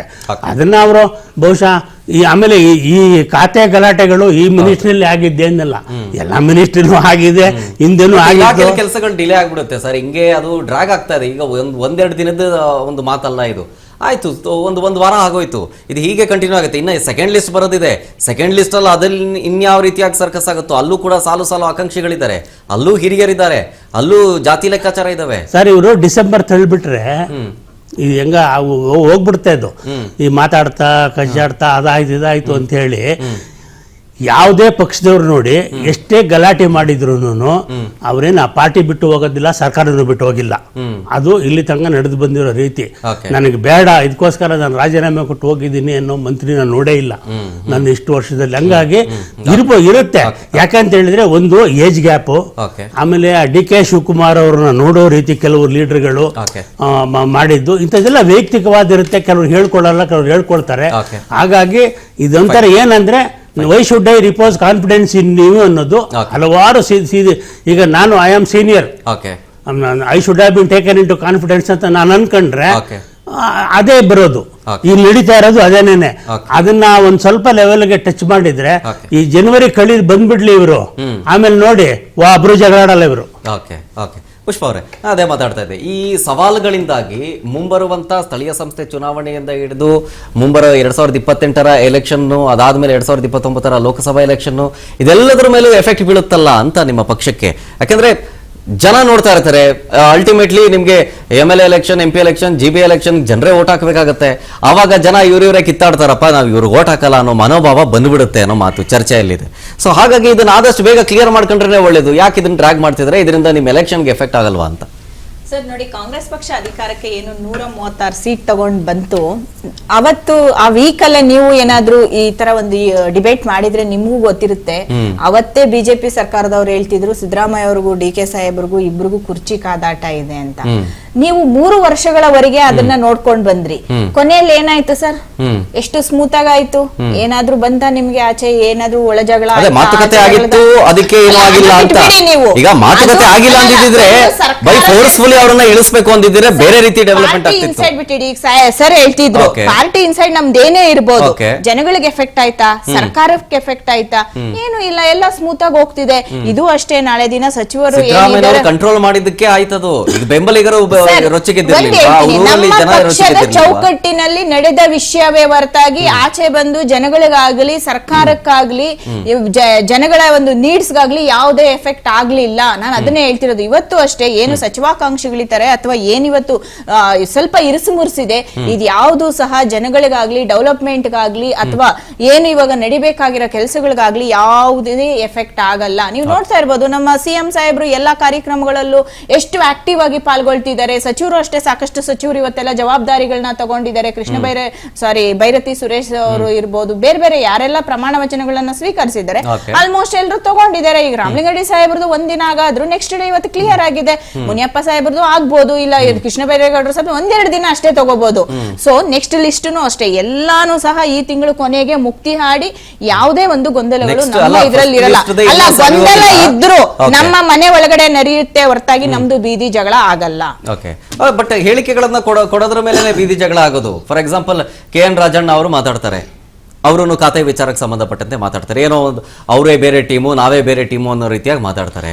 ಆಮೇಲೆ ನಿಮ್ಮ ಪಕ್ಷದ ಅಧ್ಯಕ್ಷರು ಕೂಡ ಅದೇ ರೀತಿಯಾಗಿ ಮಾತಾಡ್ತಾರೆ. ಈಗ ನೋಡಿ, 137 ಜನ ಶಾಸಕರು ಇದ್ದಾರೆ ಅಥವಾ ನಮ್ಮ ಮನೆಯಲ್ಲಿ ಇದ್ದಾರೆ ಅಂದ್ರೆ ಒಬ್ಬೊಬ್ಬರ ಅಭಿಪ್ರಾಯಗಳು ಕೆಲವೊಂದು ಟೈಮು ಭಿನ್ನವಾಗಿರುತ್ತೆ. ಅವರ ಸಮುದಾಯದ ಮೇಲೋ ಅಥವಾ ಅವರ ಒಂದು ಅವ್ರಿಗೇನೋ ಒಂದು ಆಸೆ ಆಕಾಂಕ್ಷೆಗಳಿರುತ್ತೋ ಅಥವಾ ಏನೋ ಒಂದು ಅಭಿವೃದ್ಧಿ ಕೆಲಸ ನಾವ್ ಇದ್ ಮಾಡ್ಬೇಕಂದಿದ್ವಿ, ನಮ್ಗೆ ಅದ್ ಸಿಗ್ಲಿಲ್ಲ ಅಂತಾನೋ ಯಾವ್ದೋ ಸಾಕಷ್ಟು ಕಾರಣಗಳಿಂದ ಈ ರೀತಿ ಒಂದೆರಡು ಕಡೆ ಬರಬಹುದು. ಇಲ್ಲ ಅಂತ ಹೇಳಲ್ಲ, ಅದೆಲ್ಲಾ ಸರ್ಕಾರಗಳಲ್ಲೂ ಬರುತ್ತೆ, ನಮ್ದೇ ಸರ್ಕಾರ ಅಂತ ಏನಿಲ್ಲ. ಆದರೆ ನಮ್ಮ ಹೈಕಮಾಂಡ್ ಬಹಳ ದಿಟ್ಟವಾಗಿದೆ, ನಮ್ಮ ಸರ್ಕಾರ, ನಮ್ಮ ಮುಖ್ಯಮಂತ್ರಿಗಳು ಬಹಳ ದಿಟ್ಟವಾಗಿ ಇದನ್ನೆಲ್ಲ ನಿಭಾಯಿಸ್ತಾರೆ. ಮೊದಲೇ ನಮ್ಮ CM ಅವರು ಟ್ರಬಲ್ ಶೂಟರ್ ಸರ್, ದೇಶದಲ್ಲೇ ಆದ್ರೂ ಸಹ ಅದನ್ನ ಎಷ್ಟು ಸ್ಮೂತ್ ಆಗಿ ಕ್ಲಿಯರ್ ಮಾಡ್ತಿದ್ದಾರೆ ಅನ್ನೋದನ್ನು ನೀವು ಗಮನಿಸಬೇಕಾಗುತ್ತೆ. ಟ್ರಬಲ್ ಆಗಲ್ಲ ಸರ್, ಟ್ರಬಲ್ ಶಿವಕುಮಾರ್ ಡೆಲ್ಲಿಗೆ ಹೋಗ್ತಿದ್ದಂಗೆ ಅವ್ರ ಹಿಂದೆನೆ ಒಂದು ಜನ ಶಾಸಕರು ಹೋಗ್ತಾರೆ ನೋಡ್ತಾ ಇದ್ರೆ ಇದೆಲ್ಲ. ನಾನು ಒಂದೇ ಹೇಳ್ತೀನಿ ಸರ್, ನಮ್ದೇ ಕಾಂಗ್ರೆಸ್ ಸರ್ಕಾರ ಅಥವಾ DK ಶಿವಕುಮಾರ್ ಸಾಹೇಬ್ರು ಸರ್ಕಾರದಲ್ಲೇ ನಡೆಯಲ್ಲ, ಇದು ಎಲ್ಲಾ ಸರ್ಕಾರಗಳಲ್ಲೂ ನಡೆಯುತ್ತೆ. ಎಲ್ಲರೂ ಸಚಿವಾಕಾಂಕ್ಷಿಗಳು ಸರ್. ಈಗ 1 ಸಲ ಗೆದ್ದಿರೋರು ಸಚಿವರಾಗ್ಬೇಕು ಅಂತಾರೆ, 3 ಸಲ ಗೆದ್ದಿರೋರು ಸಚಿವರಾಗ್ತಾರೆ. ಹಾಗಂತ 137 ಜನನು ಮಾಡಕ್ಕಾಗಲ್ಲ, ಕೆಲವು ಮಾನದಂಡಗಳ ಮೇಲೆ ಮಾಡ್ತಾರೆ. ಸೊ ಅವರ ಆಸೆ ಆಕಾಂಕ್ಷೆಗಳನ್ನ ಮನವೊಲಿಸಬೇಕಾಗಿರೋದು ನಮ್ಮ ಹೈಕಮಾಂಡ್ ಕರ್ತವ್ಯ ಅಥವಾ ನಮ್ಮ ಮುಖ್ಯಮಂತ್ರಿಗಳ ಕರ್ತವ್ಯ. ಮಾಡ್ತಾರೆ ಸರ್. ಈಗ ಮೊದಲ ಒಂದು ಪಟ್ಟಿ ರಿಲೀಸ್ ಆದ ಬೆನ್ನಲ್ಲೇ ಈ ರೀತಿಯಾದಂತಹ ಅಸಮಾಧಾನಗಳು, ಈ ರೀತಿಯಾದಂತಹ ಹಿರಿಯರ ಒಂದು ರೆಬಲ್ ಆಗುವಂತ ಸಿಚುವೇಶನ್ ನಿರ್ಮಾಣ ಆಯ್ತು. ಇನ್ ಸೆಕೆಂಡ್ ಲಿಸ್ಟ್ ಅಲ್ಲಿ ಹೆಂಗೆ ಅಂತ ಅಲ್ಲೂ ಕೂಡ ಜಾತಿ ಲೆಕ್ಕಾಚಾರ ಆಗ್ತಾ ಇದಾವೆ, ಅಲ್ಲೂ ಕೂಡ ಹಿರಿಯರಿದ್ದಾರೆ. ಅಲ್ಲಿಂದಲೂ ಕೂಡ ಒಂದು ಜನ ಸಚಿವರು ಈ ಹಿಂದೆ ಸಿದ್ದು ಸಂಪುಟದಲ್ಲಿದ್ದಂತಹ ಸಚಿವರೆಲ್ಲರೂ ಕೂಡ ಲಾಬಿ ಮಾಡ್ತಿದ್ದಾರೆ ಮತ್ತೆ ನಮಗೆ ಬೇಕು ಅಂತ. ಈಗ ಅದ್ನಲ್ಲಿ ಜಮೀರ್ ಅಹಮದ್ ಖಾನ್ ಅವರದು ಒಂದು, ಜೊತೆಗೆ KN ರಾಜಣ್ಣ ಅವರ ವಿಚಾರವೂ ಕೂಡ ಒಂದು. ನೋಡಿ, DK ಶಿವಕುಮಾರ್ ಅವರು ಮುಖ್ಯಮಂತ್ರಿ ಆದ್ಮೇಲೆ ಮೊದಲ ಹಂತದಲ್ಲೇ ಹಿಟ್ ವಿಕೆಟ್ ಆಗಿರುವಂತದ್ದು ಸರ್ಕಾರ. ಯಾವ ಸರ್ಕಾರ ಕಳೆದ 3 ವರ್ಷದಿಂದ ಅನೇಕ ರೀತಿಯ ಭ್ರಷ್ಟಾಚಾರದ ಆರೋಪಗಳಿತ್ತು, ಅನೇಕ ರೀತಿಯ ಅಭಿವೃದ್ಧಿ ಕುಂಠಿತ ಆಗಿತ್ತು ಕರ್ನಾಟಕ.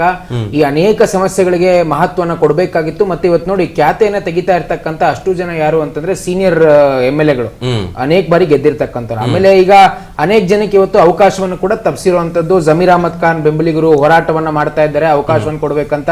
ಇವತ್ತು ರಾಘವೇಂದ್ರ ಇಟ್ನಾಳ್ ಅವರ ಫಾಲೋವರ್ಸ್ ಸಿದ್ದರಾಮಯ್ಯ ಅವ್ರನ್ನ ಭೇಟಿ ಮಾಡಿರ್ತಕ್ಕಂಥದ್ದು. ಈ ರೀತಿ ಅನೇಕ ಗೊಂದಲಗಳ ಗೂಡು. ಇನ್ನು 2 ವರ್ಷ ಬಹಳ ಸ್ಪಷ್ಟವಾಗಿ ಹೇಳ್ಬೇಕು ಅಂತಂದ್ರೆ ಕರ್ನಾಟಕದ ಪರಿಸ್ಥಿತಿ, ರಾಜ್ಯದ ಜನರ ಪರಿಸ್ಥಿತಿ ಹೇಗಿರುತ್ತೆ ಅಂತಂದ್ರೆ ಗೊಂದಲದ ಗೂಡು. ಯಾವ ಅಭಿವೃದ್ಧಿಯನ್ನ ನೀವು ಎಕ್ಸ್ಪೆಕ್ಟ್ ಮಾಡಬೇಡಿ, ಯಾವ ಸಮಸ್ಯೆಗಳಿಗೂ ಪರಿಹಾರ ಸಿಗೋದಿಲ್ಲ. ಭ್ರಷ್ಟಾಚಾರ, ಕಮಿಷನ್, ಕಲೆಕ್ಷನ್ ಇಷ್ಟು ಬಿಟ್ರೆ ನಿಮ್ ಸರ್ಕಾರ ಇನ್ನೇನು ಕೂಡ ಹೇಳ್ತಿದ್ದೀರಾ 2 ವರ್ಷದಲ್ಲಿ ಆಗೋದಿಲ್ಲ. ಆ ಕಲೆಕ್ಷನ್ ಕಮಿಷನ್ ಮಾಡೋದ್ರಲ್ಲಿ ಡಿ ಕೆ ಶಿವಕುಮಾರ್ ಎತ್ತಿದ ಕೈ, ಯಾರು ಹೇಳೋ ಅವಶ್ಯಕತೆ ಇಲ್ಲ. ಹಾಗಾಗಿ ಇನ್ನು 2 ವರ್ಷದಲ್ಲಿ ಓನ್ಲಿ ಕಮಿಷನ್, ಕಲೆಕ್ಷನ್, ಕರಪ್ಷನ್ ಇಷ್ಟು ಬಿಟ್ರೆ ಇನ್ನೇನು ಕೂಡ ಸಿಗೋದಿಲ್ಲ ರಾಜ್ಯ ಜನರಿಗೆ. ಬಹಳ ಸ್ಪಷ್ಟ ಹೇಳ್ತೀನಿ, ಸೆಕೆಂಡ್ ಲಿಸ್ಟ್ ಅಲ್ಲಿ ರಾಹುಲ್ ಗಾಂಧಿಗೆ ಕರ್ಕೊಂಡ್ಬಂದ್ ಮಂತ್ರಿ ಮಾಡ್ಲಿರಿ, ಕರ್ನಾಟಕದ ಪರಿಸ್ಥಿತಿ ಏನು ಬದಲಾವಣೆ ಆಗೋದಿಲ್ಲ. ಅಭಿವೃದ್ಧಿ ಶೂನ್ಯ, ಭ್ರಷ್ಟಾಚಾರ, ಖಜಾನೆ ಖಾಲಿಯಾಗಿದೆ. ಡಿ ಕೆ ಶಿವಕುಮಾರ್ ಅವರಿಗೆ ಸಾಲದ ಹೊರೆಯನ್ನು ಬಿಟ್ಟು ಸಿದ್ದರಾಮಯ್ಯ ಹೋಗಿರ್ತಕ್ಕಂಥದ್ದು. ಪದೇ ಪದೇ ಹೇಳ್ತೀರಿ, ಕಮಿಷನ್, ಕಲೆಕ್ಷನ್, ಕಲೆಕ್ಷನ್ ಇನ್ನೇನು ಆಗಲ್ಲ ರೀ. ವಾಲ್ಮೀಕಿ ಹಗರಣ ಏನ್ರಿ, ಪುಷ್ಪ ಮಂಜುನಾಥ್ ರೆಡ್ಡಿ ಅವರೇ, ಗೋವಿ ಹಗರಣ ಏನ್ರಿ, ಗೂಢ ಹಗರಣ ಏನ್ರಿ, ಹಗರಣ ಅಲ್ವೇನ್ರಿ ಅದೆಲ್ಲ? ಹೇಳ್ರಿ ಜನಕ್ಕೆ. ನಿಮ್ಮ ಸಾಹೇಬರಿಗೆ ಯಾಕೆ ಬಿಡಿಯನ್ನೇ ಹಾಕ್ಬೇಕು? ನಿಮ್ಮ ರಾಮಲಿಂಗ ರೆಡ್ಡಿ ಅವ್ರಿಗೆ ಯಾಕೆ ಅದೇ ಕಟ್ಟಬೇಕು?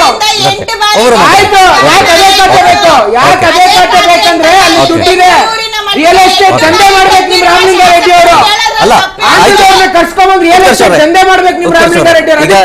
ಈಗ ಕಾಂಗ್ರೆಸ್ ನಲ್ಲಿ ಆಗ್ತಿರುವಂತ ಈ ಬೆಳವಣಿಗೆಗಳನ್ನ ಗಮನಿಸ್ತಾ ಹೋಗ್ತಿದ್ರೆ ದೋಸ್ತಿಗಳಿಗೆ ಲಾಭ ಆಗುತ್ತೆ ಮುಂಬರುವಂತ ಎಲೆಕ್ಷನ್ ಅಲ್ಲಿ ಅನ್ನುವಂತ ಮಾತು ಬರ್ತಾ ಇದೆ. ಆಮೇಲೆ ಈಗ ಯಾರೂನು ರಿಸ್ಕ್ ತಗೊಳ್ಳಲ್ಲ ಗರ್ವಾಪ್ಸಿಗೆ, ಬಟ್ ಎಲೆಕ್ಷನ್ ಸಮಯದಲ್ಲಿ ಗರ್ವಾಪ್ಸಿ ಆಗ್ತಾ ಇರುವಂತ ಜನ ಅನ್ನೋ ಮಾತು ಕೂಡ ಕೇಳಿ ಬರ್ತಿದೆ. ಅಂತ ಅವಶ್ಯಕತೆ ಭಾರತೀಯ ಜನತಾ ಪಾರ್ಟಿ ಇಲ್ಲ. ಜನ ಇವತ್ತು ನೋಡ್ತಾ ಇದ್ದಾರೆ ಇವರ ಯಾವೆಲ್ಲ ಸಮಸ್ಯೆಗಳನ್ನು ಇವರು ಮಾಡ್ಕೊಂಡು ಕೂತಿಯ ರಾಜ್ಯದಲ್ಲಿ ಅನ್ನುವಂಥದ್ದು. ಹಾಗಾಗಿ 28ಕ್ಕೆ ಜನನ ಮ್ಯಾಂಡೇಟ್ ಕೊಡ್ತಾರೆ. NDAಗೆ ಯಾವ ಮ್ಯಾಂಡೇಟ್ ಅನ್ನು ಜನ ಕೊಡಬೇಕು, 28ಕ್ಕೆ ಜನ ಕೊಡ್ತಾರೆ. ಬಹಳ ಸ್ಪಷ್ಟವಾಗಿ ಹೇಳ್ತೀನಿ. ನಾನು ಹೇಳದ್ನಲ್ಲ, ನೀವೇನೋ ಮಾಡೋದ್ ಬೇಕಾಗಿಲ್ಲ ಅಂತ ಅಲ್ಲ, ನಾವು ಖಂಡಿತವಾಗ್ಲೂ ಮಾಡ್ತೀವ್ರಿ. ನಾವೇನ್ ಬಿಡೋ ಪ್ರಶ್ನೆ ಏನಿಲ್ಲ. ಡಿ ಕೆ ಶಿವಕುಮಾರ್ ಅವ್ರ ದಬ್ಬಾಳಿಕೆ, ದೌರ್ಜನ್ಯ ನಾವೇನ್ ಸುಮ್ಮನೆ ಕೇಳ್ಕೊಂಡು ಕೂರೋದಿಲ್ಲ. ನೀವು ಯಾರೋ ನೀವು ದಬ್ಬಾಳಿಕೆ ಮಾಡ್ತೀವಿ, ನಾವು ನಮ್ ರೀತಿಯಲ್ಲಿ ವರ್ತನೆ ಮಾಡ್ತೀವಿ, ನಾವೇನ್ ಬಿಡೋದಿಲ್ಲ. ಬಿಜೆಪಿ ಕಾರ್ಯಕರ್ತರು ಸಮರ್ಥ ಹೋರಾಟವನ್ನು ಮಾಡ್ತೀವಿ. ನಾನು ಹೇಳದ್ನಲ್ಲ, ಇನ್ ಸ್ವಲ್ಪ ದಿವಸ ಕಾಯಿ ನೋಡಿ ನೀವು. ಅಲ್ಲಿ ಸಮಸ್ಯೆ ಏನಾಗಿದೆ ಗೊತ್ತಾ? ಪವರ್ ಸೆಂಟರ್ ಇರೋದು ಟಗರು, ಕಾವೇರಿ ನಿವಾಸದಲ್ಲಿ ಟಗರು ಕೂತಿದೆಯಲ್ಲ. ಸಿದ್ದರಾಮಯ್ಯನವರು ಸುಮ್ನೆ ಕೂರುವಂತ ಮನುಷ್ಯ ಅಲ್ಲ.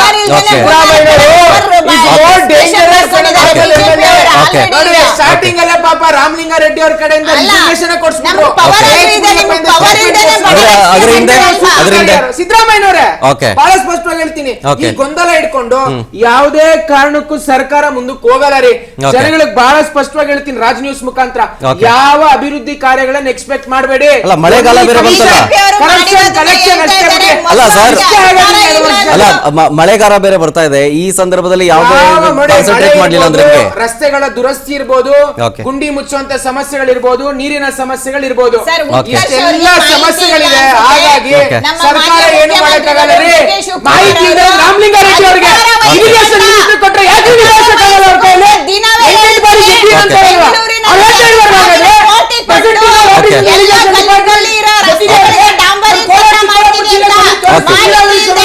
ಅಲ್ಲ ಹೇಳಿದರೆ ಘೋಷಣೆ ಮಾಡಿದ್ದಾರೆ. ಓಕೆ, ಈ ಮಳೆಗಾಲದಲ್ಲಿ ಹೆಂಗಾಗುತ್ತೆ? ಮಳೆ ಅಡ್ಡಿ ಬರೋದಲ್ವ ನಿಮ್ಗೆ ಏನ್ ಮಾತಾಡ್ತಾರೆ? ಇವರು ಬೀರೇನೇ ಬೇಕು, ಬಿಗ ಮಾಡಿ ಬೇಕು. ಯಾಕೆ? ದುಡ್ಡು ಲೂಟಿ ಮಾಡಕ್ಕೆ. ಅಲ್ಲಿ ರಾಹುಲ್ ಗಾಂಧಿ ಅವರಿಗೆ ಹಣವನ್ನ ಕಳಿಸ್ಲಿಕ್ಕೆ ಸುಟ್ಟೇಸು. ಕರ್ನಾಟಕ ATM ಆಗಿದೆ ಇವತ್ತು. ಕರ್ನಾಟಕ ATM ಆಗಿದೆ. ದುರ್ದೈವ. 125 ಕೋಟಿ ಇದೇ ಒಂದು ರಸ್ತೆ ಗುಂಡಿಗಳನ್ನ ಮುಚ್ಚಕ್ಕೆ ಬಿಡುಗಡೆ ಮಾಡಿಕೊಂಡಂತಹ ಬಿಜೆಪಿ ಸರ್ಕಾರ ಏನ್ ಮಾಡ್ತು ಅಂತ ಹೇಳಿ ಅದನ್ನ ಪ್ರಶ್ನೆ ಮಾಡ್ಕೊಳ್ಳಿ. ಇದ್ರ ಬಗ್ಗೆ ವಿಶ್ಲೇಷಣೆ ಮಾಡೋದಕ್ಕೆ ರಾಜಕೀಯ ವಿಶ್ಲೇಷಕರಾದಂತಹ ಆಶಾ ಕೃಷ್ಣಸ್ವಾಮಿ ಅವರು ಜಾನಾಗಿದ್ದಾರೆ. ಆಶಾ ಕೃಷ್ಣಮೂರ್ತಿ ಅವರು ಜಾನಾಗಿದ್ದಾರೆ. ಮೇಡಮ್ ನಮಸ್ತೆ, ಕಾರ್ಯಕ್ರಮಕ್ಕೆ ಸ್ವಾಗತ. ಕೃಷ್ಣಸ್ವಾಮಿನೇ ಕರೆಕ್ಟ್. ಸಾರಿ, ಕನ್ಫ್ಯೂಷನ್ ಆಯ್ತು. ಓಕೆ ಮೇಡಮ್, ಈಗ ಬೆಳವಣಿಗೆಗಳ ಬಗ್ಗೆ ಮಾತಾಡ್ತಾ ಇದ್ದೆ. ಡಿ ಕೆ ಶಿವಕುಮಾರ್ ಅವರು ಪ್ರಮಾಣ ವಚನ ಸ್ವೀಕಾರ ಮಾಡಿದ ನೆಕ್ಸ್ಟ್ ಡೇ ಇಂದಲೂ ಕೂಡ ಖಾತೆ ಇದೆ, ಒಂದೇ ದಿನಕ್ಕೆ ಮುಗಿತದೆ ಅಂತ ಅನ್ಕೊಂಡಿದ್ವಿ. ಇಲ್ಲ, ಈಗ ಫಸ್ಟ್ ಲಿಸ್ಟ್ ಹಿಂಗೆ ಅಂದ್ಮೇಲೆ ಸೆಕೆಂಡ್ ಲಿಸ್ಟ್ ಇನ್ನೆಂಗೆ. ಇದ್ರ ಜೊತೆಗೆ ಸ್ಥಳೀಯ ಸಂಸ್ಥೆಗಳ ಚುನಾವಣೆ, ಪರಿಷತ್ ಚುನಾವಣೆ, ಜೊತೆಗೆ GVA ಚುನಾವಣೆ ಇದಾವೆ. ಅದ್ರ ಮೇಲೆಲ್ಲ ಎಫೆಕ್ಟ್ ಬೀಳೋದಿಲ್ವಾ ಅಂತ?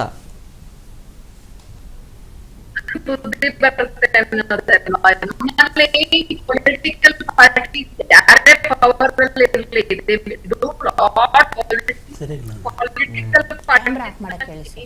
ಆಶಾ ಮೇಡಮ್ ನೆಟ್ವರ್ಕ್ ಇಶ್ಯೂ ಅನ್ಸುತ್ತೆ, ನಿಮ್ಮ ವಾಯ್ಸ್ ಕಟ್ ಆಗಿ ಬರ್ತಿದೆ. ಮತ್ತೊಮ್ಮೆ ಮಾತಾಡಿಸ್ತೀನಿ, ಟೆಕ್ನಿಕಲ್ ಟೀಮ್ ನಿಮ್ಮನ್ನ ಕಾಂಟ್ಯಾಕ್ಟ್ ಮಾಡುತ್ತೆ. ಓಕೆ, ಸಿದ್ದರಾಜು ಸರ್, ಈಗ ಪ್ರಮುಖವಾಗಿ ಇಲ್ಲಿ ಗಮನಿಸಬೇಕಾಗಿರೋದು ದೋಸ್ತಿಗಳಿಗೆ ಲಾಭ ಆಗುತ್ತೆ ಅನ್ನುವಂಥ ವಿಚಾರ. ಯಾವ ರೀತಿ ನೋಡ್ತೀರಿ ಇದನ್ನ ಅಂತ? ಈ ಬೆಳವಣಿಗೆಗಳನ್ನ ಅವ್ರು ಎನ್ಕ್ಯಾಶ್ ಮಾಡ್ಕೊಳ್ತಾರಾ ಅಥವಾ ಯಾವ ರೀತಿ? ನನಗಂತೂ ಆ ರೀತಿ ಅನ್ಸಲ್ಲ. ಓಕೆ, ಇವ್ರಿಗೆ ಲಾಭ ಆಗುವಂಥ ಸಿಚುಯೇಷನ್ ಅನ್ನ ಇವ್ರು ಕ್ರಿಯೇಟ್ ಮಾಡ್ಕೋಬೇಕು BJPನವರು. ಓಕೆ, ಈಗ ನೀವು 2019ರಲ್ಲಿ ಯಡಿಯೂರಪ್ಪನವರನ್ನ ಚೀಫ್ ಮಿನಿಸ್ಟರ್ ಮಾಡಿದಾಗ ಇವರು ಕಾಂಗ್ರೆಸ್ ಇವರಿಂದ 17 ಜನ ಕರ್ಕೊಂಡು ಮಾಡಿದಾಗ ಒಂದು ತಿಂಗಳು ಮಂತ್ರಿಮಂಡಲನೇ ಆಗಿರಲಿಲ್ಲ. ಒಂದು ತಿಂಗಳು ಮಳೆಗಾಲ ಬೇರೆ ಆ ಟೈಮ್. ಆದ್ರೆ ಯಡಿಯೂರಪ್ಪನ ನಾನು ಮೆಚ್ಕೋತೀನಿ. ಯಾಕಂತ ಹೇಳಿದ್ರೆ ಆ ವಯಸ್ಸಲ್ಲಿ ಕೂಡ ಅಟ್ ದಿ ಏಜ್ ಆಫ್ 75 ಅವರು ನಾರ್ತ್ ಕರ್ನಾಟಕ ಪೂರ ಸುತ್ತಿದ್ರು. ಯಾರಿಗೆಲ್ಲ ಕಷ್ಟ ಅಂತ ನಂತರು ನಾನು ಸಹಾಯ ಮಾಡ್ತೀವಿ ಸರ್ಕಾರ ಅಂತ ಹೇಳಿದ್ರು. ಅಂದ್ರೆ ಈ ಮಂತ್ರಿ ಮಂಡಲ ಮಾಡೋದು ಕಾಂಗ್ರೆಸ್ಗೆ ಮಾತ್ರ ಕಗ್ಗಂಟಲ್ಲ, ಬಿಜೆಪಿಗೂ ಕಗ್ಗಂಟಾಗಿತ್ತು. ಹಾಗಿದ್ರೆ ಒಂದು ತಿಂಗಳು ಯಾಕೆ ಇಲ್ಲಿ ಏನು ಇರ್ಲಿಲ್ಲ, ಯಾವ ಮಂತ್ರಿಗಳು ಇಲ್ದವ್ರು ಒಬ್ಬರೇ ಕೆಲಸ ಮಾಡಿದ್ರು. ಈಗ ಒಂದು ಚುನಾವಣೆ ಅಂದ ಕೂಡ್ಲೇನೆ ಇವ್ರು ಹೇಗೆ ಮಾಡ್ತಾರೆ, ಮುಂದಿನ ದಿನಗಳಲ್ಲಿ ಬಿಜೆಪಿನವರು ಯಾವ ರೀತಿಯಾದ ಒಂದು ಇದನ್ನ ಕ್ಯಾಂಪೇನ್ ನ ಕೊಂಡೋಗ್ತಾರೆ, ಜನರನ್ನ ಯಾಕೆ ಕನ್ವಿನ್ಸ್ ಮಾಡ್ತಾರೆ ಅನ್ನೋದ್ರ ಮೇಲೆ ಹೋಗತ್ತೆ. ನೋಡಿ ಕಾಂಗ್ರೆಸ್ನವರು ಒಂದೇ ಒಂದು ಸ್ಲೋಗನ್, ಪೇ CM 40% ಅಂತ ಅಷ್ಟೇ, ಬೇರೆ ಏನು ಮಾತಾಡ್ಲಿಲ್ಲ. ಜನರನ್ನ ಅಲ್ಲೇ ಕನ್ವಿನ್ಸ್ ಮಾಡಿದ್ರು. 5 ಗ್ಯಾರಂಟಿ ಅದು ಆಮೇಲೆ ಅದು. ಬಟ್ ಜನರಿಗೆ ಇಲ್ಲೇನೋ ಇವರು ಕಾಂಗ್ರೆಸ್ ಬಿಜೆಪಿನವರು ಭ್ರಷ್ಟಾಚಾರ ಮಾಡ್ಬಿಟ್ಟಿದ್ರು, ಇವ್ರು ಬೇಡಪ್ಪ ಅನ್ನೋ ಮಟ್ಟಕ್ಕೆ ಅವ್ರನ್ನ ಕನ್ವಿನ್ಸ್ ಮಾಡಿದ್ರು. ಈಗ ಉತ್ಕರ್ಷ್ ಅವರ ಪಾರ್ಟಿನಲ್ಲಿ ಅಶೋಕ್ ಇರ್ಬೋದು ಅಥವಾ ವಿಜಯೇಂದ್ರ ಇರ್ಬೋದು, ಇನ್ನೊಬ್ರು ಯಾರಾದ್ರೂ ಇವ್ರು ಹೇಗೆ ಈಗ ಇಲ್ಲಿ ತನಕ ಬಂದಂತ ಹೋರಾಟಗಳನ್ನ ನೋಡಿದ್ರೆ ಅವ್ರು ಒಪ್ತಾರೋ ಬಿಡ್ತಾರೋ, ಒಬ್ಬ ಪತ್ರಕರ್ತನಾಗಿ ಬಿಜೆಪಿ ಪರ್ಫಾರ್ಮೆನ್ಸ್ ಅಷ್ಟಾಗಿ ಇರ್ಲಿಲ್ಲ. ಕೆಲವೆಲ್ಲ ಮಾಡಿದ್ದಾರೆ, ನಾನು ಇಲ್ಲ ಅಂತ ಹೇಳಲ್ಲ. ಈಗ ವಾಲ್ಮೀಕಿ ಹಗರಣದಲ್ಲಿ ಎಸ್ ಅವರು ಇದನ್ನ ಬ್ರಾಟ್ಔಟ್ ಮಾಡಿದ್ದೆ ಅವರು. ಇದು ಮೂಡಾದ್ಬಿಡಿ, ಅದು ಮೂಡಾದು ಅದನ್ನ ತಂದವ್ರು ಯಾರೋ RT ಆಕ್ಟಿವಿಸ್ಟ್, ಅದಕ್ಕೆ ಇವ್ರಿಗೆ ಸಪೋರ್ಟ್ ಮಾಡಿದ್ರು, ಅವ್ರು ಸಪೋರ್ಟ್ ಮಾಡಿದ್ರೆ ಬೇರೆ ಪ್ರಶ್ನೆ. ಅದು ಇದು ಮಾಡಿದ್ರು. ಅದು ಬಿಟ್ರೆ ಕೆಲವೆಲ್ಲ ಸರ್ಕಾರದಲ್ಲಿ ನಡೆದದನ್ನ ಒಂದಷ್ಟು ತಂದ್ರು ಜನರಿಗೆ ಇವಾಗ. ಆಮೇಲೆ ಇವ್ರ ಅಲಯನ್ಸ್ ಕನ್ವಿನ್ಸ್ ಮಾಡಿದಾಗ ಬಿಜೆಪಿ ಕನ್ವಿನ್ಸ್ ಮಾಡಿ ಇವ್ರಿಗೆ ಅಲಯನ್ಸ್ ಬೇಕಾಗಿತ್ತಾ ಬೇಡವಾ? ಈಗ ನೋಡಿ, ಈಗ ದೇವೇಗೌಡರು ಇನ್ಸಿಡೆಂಟ್ ಆದ್ಮೇಲೆ ಇವ್ರ ಅಲಯನ್ಸ್ ಏನಾಗುತ್ತೆ ನಮಗೆ ಗೊತ್ತಿಲ್ಲ. JDSಗೆ ಬಿಜೆಪಿಯ ಸಖ್ಯ ಅವರ ಹೆಗಲು ಬೇಕಾಗ್ಬೋದು, ಬಿಜೆಪಿನವರಿಗೆ JDS ಅವರ ಹೆಗಲು ಬೇಕಾಗಲ್ಲ ಅನ್ನೋದು ನನ್ನ ಅನಿಸಿಕೆ. ಅವರಿಗೆ ಕೆಪಾಸಿಟಿ ಇದೆ, ಲೀಡರ್ಸು ಇದ್ದಾರೆ, ಆಮೇಲೆ ಅವ್ರಿಗೆ ಆದಂತ ಕೆಲವು ನೆಟ್ವರ್ಕ್ ಇದೆಯಲ್ಲ, ಇವ್ರ ಪಾರ್ಟಿಯಲ್ಲಿ ಇರ್ತಕ್ಕಂಥ ಒಂದು ಆ ಕ್ಯಾಡರ್ ಬೇಸ್ಡ್ ಮತ್ತೆ ಆಗ ಕಮಿಟ್ಮೆಂಟ್ ಇರ್ತಕ್ಕಂಥ ಇದಾವಲ್ಲ ಕೆಲಸಗಳು ಮಾಡೋಂಥವ್ರು ಬೇರೆ ಯಾವ ಪಾರ್ಟಿನಲ್ಲೂ ಇಲ್ಲ. ಅಂತದೊಂದು ನೆಟ್ವರ್ಕ್ ಇಟ್ಕೊಂಡಿದ್ದಾರೆ ಇವರು. ಹಾಗಾಗಿ ಇಲ್ಲಿವರೆಗೂ ನಾನು ಅನ್ಸೋದು ಇವರ ಅಲಯನ್ಸ್ ಇಲ್ಲದೆ ಇದ್ರು ಇವರು ಇಲ್ಲಿಂದ ಇವತ್ತಿಂದ ಇವರಿಗೆ ಬೇಕಾದಷ್ಟು ವಿಷಯಗಳಿದೆ ಜನರನ್ನ ಕನ್ವಿನ್ಸ್ ಮಾಡಕ್ಕೆ ಹೇಳಕ್ಕೆ. ಅದನ್ನ ಮಾಡಿದ್ರೆ ಬಹುಶಃ ಮುಂದಿನ ಜನ ಇವರನ್ನ ಬೆಂಬಲಿಸ್ತಾರೋ ಏನೋ ಅನ್ನೋದು ನಾವು ನೋಡ್ಬೇಕು. ಆದ್ರೆ ಈ ಕಾಂಗ್ರೆಸ್ನವರು ಅವ್ರು ಯಾಕೆ ನಾವು ಇಷ್ಟೆಲ್ಲ ಮಾಡಿದ್ದೀವಿ ಇದೆಲ್ಲ ಕೊಟ್ಟಿದ್ದೀವಿ ಮಾಡಿದ್ದೀವಿ ನೋಡೋಣ. ಈಗ ನೋಡಿ, ಗ್ಯಾರಂಟಿಗಳೇ ನಿಮ್ಮನ್ನ ಅಧಿಕಾರಕ್ಕೆ ತರುತ್ತೆ ಅಂತ ಯಾವ ಪಾರ್ಟಿನೂ ಅನ್ಕೊಳ್ಳೋದು ಬೇಡ. ಇವತ್ತು ಇಂಡಿಯಾ ಪೂರ ಕಾಂಗ್ರೆಸ್ನವ್ರು ಕೊಟ್ಟರು ಗ್ಯಾರಂಟಿನ, ಬಿಜೆಪಿಯನ್ನು ರೈಜಾಕ ಮಾಡ್ಕೊಂಡು ಊರೆಲ್ಲ ಹಂಚಿದ್ರು.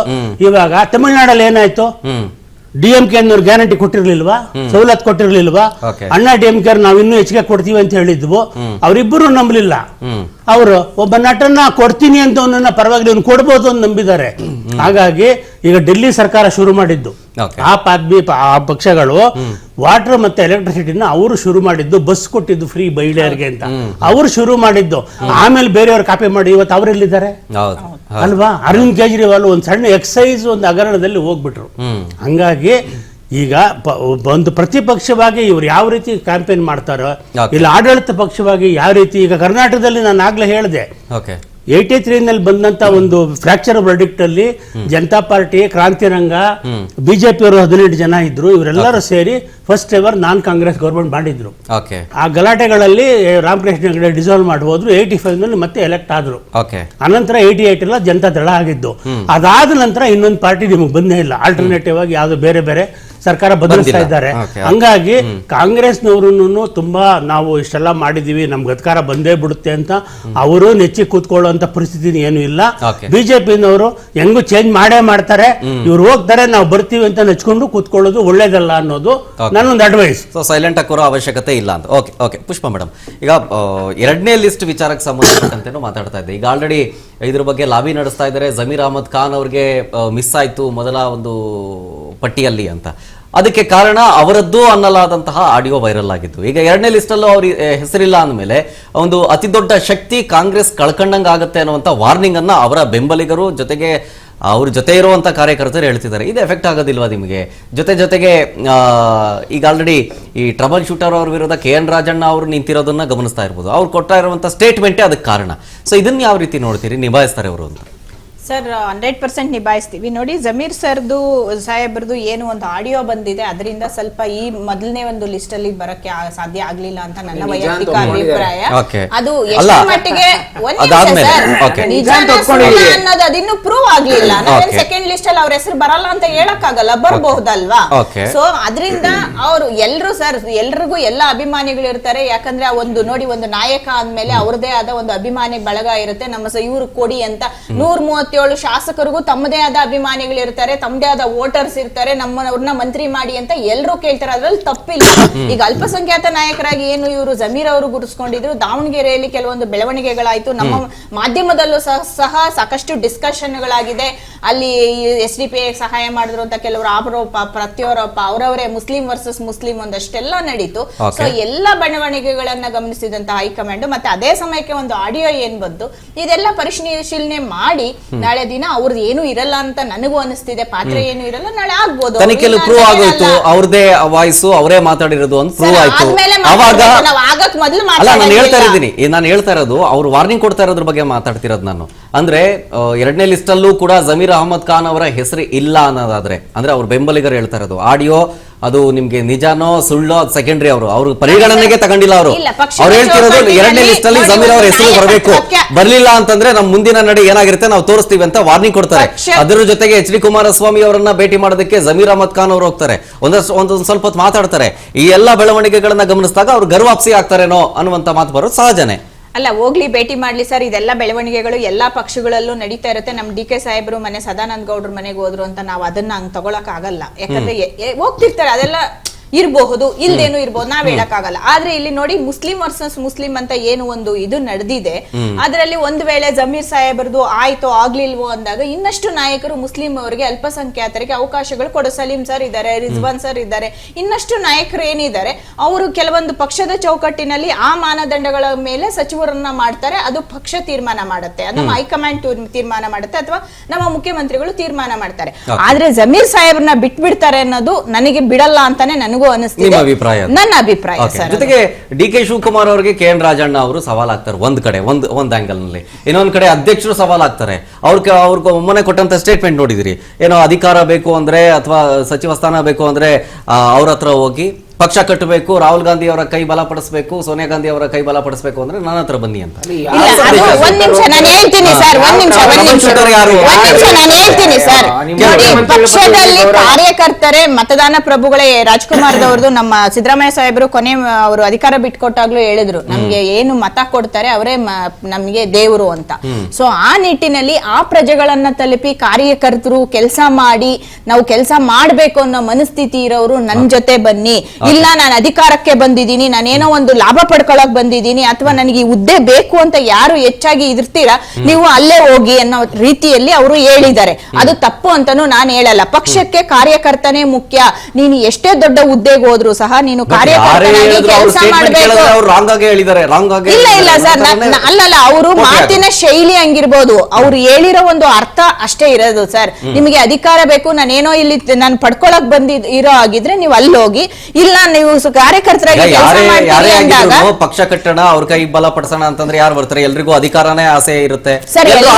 ಯಾವ ಪಕ್ಷದಲ್ಲೂ ಅಧಿಕಾರ ಪಡ್ಕೊಳಕ್ ಆಗಲ್ಲ ಅಲ್ವಾ ಸರ್? ನಾನು ಪಕ್ಷಕ್ಕಾಗಿ ಕೆಲಸ ಮಾಡ್ತೀನಿ ಅಂತ ನಿಷ್ಠಾವಂತ ಕಾರ್ಯಕರ್ತರು ಎಷ್ಟೋ ವರ್ಷಗಳಿಂದ ದುಡ್ದಿರೋರು ಇವತ್ತು ನಮ್ಮ KPCC ಅಲ್ಲಿ ಇದ್ದಾರೆ, ನನ್ನ ಕೊಲೀಗ್ಸ್ ಇದ್ದಾರೆ. ನಾವು ಆದಿಯಾಗಿ ಇವತ್ತು KPCC ಅಲ್ಲೇ ಕೆಲಸ ಮಾಡ್ತಿದೀವಿ, ನಿರಂತರವಾಗಿ ಮಾಡ್ತಿದೀವಿ. ಈ ರೀತಿ ನೀವು ನಿಷ್ಠಾವಂತರಾಗಿ ಪಕ್ಷಕ್ಕೆ ಕೆಲಸ ಮಾಡೋರಾದ್ರೆ ಬನ್ನಿ, KPCC ಅವರು ಹೇಳಿರೋದು ಅದ್ರಲ್ಲಿ ತಪ್ಪೇನಿಲ್ಲ ಅಂತ ನನಗೂ ಅನ್ಸುತ್ತೆ ಸರ್. ಎಲ್ಲಾ ಪಕ್ಷದಲ್ಲೂ ಕಾರ್ಯಕರ್ತರು ಎಷ್ಟು ಸಕ್ರಿಯವಾಗಿ ಕೆಲಸ ಮಾಡ್ತಾರೋ ಆಗ್ಲೇ ಒಂದು ಒಳ್ಳೆ ಪಕ್ಷವನ್ನ ಕಟ್ಟಕ್ಕೆ ಸಾಧ್ಯ, ಸಂಘಟನೆಯನ್ನ ಕಟ್ಟಕ್ಕೆ ಸಾಧ್ಯ. ಒಂದು ಅಬ್ಸರ್ವೇಷನ್ ಅವ್ರು ಮಾಡಿಲ್ಲ ಅನ್ಸುತ್ತೆ, ಗಮನಕ್ಕೆ ತರ್ತೀನಿ. DK ಶಿವಕುಮಾರ್ ಅವರು KPCC ಆಫೀಸ್ ಅಲ್ಲಿ ಮಾತಾಡ್ಬೇಕಾದ್ರೆ ಒಂದು ಸ್ಟೇಟ್ಮೆಂಟ್ ಕೊಡ್ತಾರೆ, ಏನು ನಾನು CM ಆದ್ರೂ ನನ್ನ ಜಾಗ ಎಲ್ಲಿ KPCC ಆಫೀಸ್ ಅದು ಅಲ್ಲಿ KPCC ಆಫೀಸ್ ಅಲ್ಲಿ ಜಾಗ ಇಲ್ಲ. ಸಾಹೇಬರಿಗೆ ನನ್ನ ಮುಂದೆ ರಿಕ್ವೆಸ್ಟ್ ಮಾಡಿದ್ದಾರೆ, ಅದು ತಪ್ಪು ಅಂತ ಹೇಳಂಗಿಲ್ಲ. ಯಾಕಂದ್ರೆ ಅವರು ಈಗ ನಮ್ಮ ಕರ್ನಾಟಕದ ಮಟ್ಟಿಗೆ ಸರ್ವೋಚ್ಚ ಬಿಡಿ, ಅದು ನೀವು ನಾಯಕತ್ವವನ್ನು ತಗೊಂಡಿದ್ದಾರೆ. ನೋಡಿ, ನೀವು ಒಬ್ಬ ಕಾಂಗ್ರೆಸ್ KPCC ಅವರ ಅನ್ನೋದು ಅಬ್ಸರ್ವರ್ ಅವರ ನಾನು ತವರು ಮನೆ, BJP ಅವರ person. ಹುಟ್ಟಿದ ಮನೆ, ಅಲ್ಲಿ ನಾಯಕತ್ವ ಕೊಟ್ಟಿದೆ. ಅಲ್ಲಿಂದಾನೇ ಅವರು ಕೆಪಿಸಿಸಿ ಅಧ್ಯಕ್ಷರಾಗಿದ್ರು, ಪಕ್ಷನ ಬೆಳೆಸಿ ನೋಡಿ, ಸಂಘಟನೆ ಮಾಡಿದ್ರು, ಮುಖ್ಯಮಂತ್ರಿಗಳಾಗಿದ್ದಾರೆ. ಬಹಳ ಸ್ಪಷ್ಟವಾಗಿ ಹೇಳ್ತೀನಿ. ಓಕೆ ಓಕೆ ಹೇಳಿ. ಕೆಪಿಸಿಸಿ ಬಾಗಿಲಿಗೆ ಬಹಳ ಯಾವುದೇ ಒಂದು ಸ್ಪಷ್ಟವಾಗಿ ಹೇಳ್ತೀನಿ. ಕಾರ್ಯಕರ್ತ ಹೋಗೋದಕ್ಕೂ ಕಾಂಗ್ರೆಸ್ನ ಇವತ್ತಿನ ಸಚಿವರಾಗ್ಬೋದು, ಮುಖ್ಯಮಂತ್ರಿಗಳಿರ್ಬೋದು, ಇವ್ರ ಮಧ್ಯೆ ಯಾವ ಕೋಆರ್ಡಿನೇಷನ್ ಇಲ್ಲ. ಇದು ಬಹಳ ಸ್ಪಷ್ಟವಾಗಿ ನಮಗ್ ಕಾಣಿಸ್ತಾ ಇದೆ.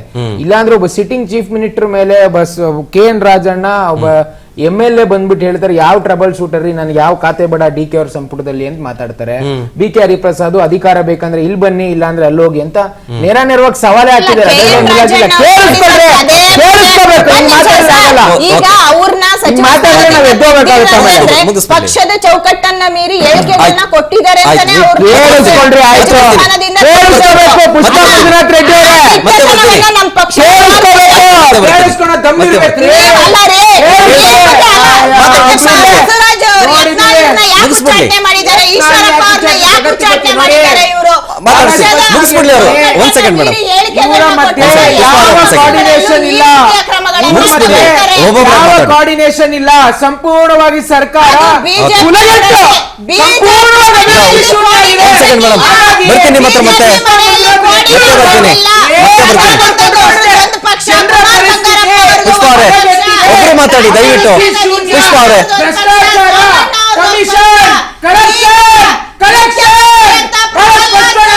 ಓಕೆ. ಪುಷ್ಪ ಅವರೇ, ಪುಷ್ಪ ಅವರೇ,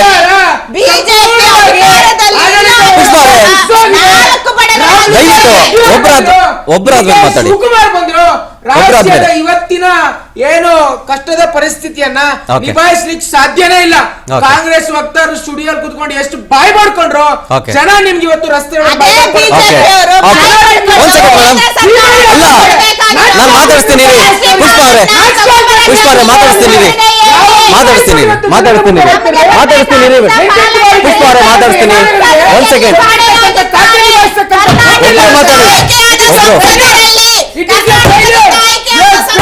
ಒಬ್ರು ಮಾತಾಡಿ. ಅರ್ಥ ಆಗಲ್ಲ.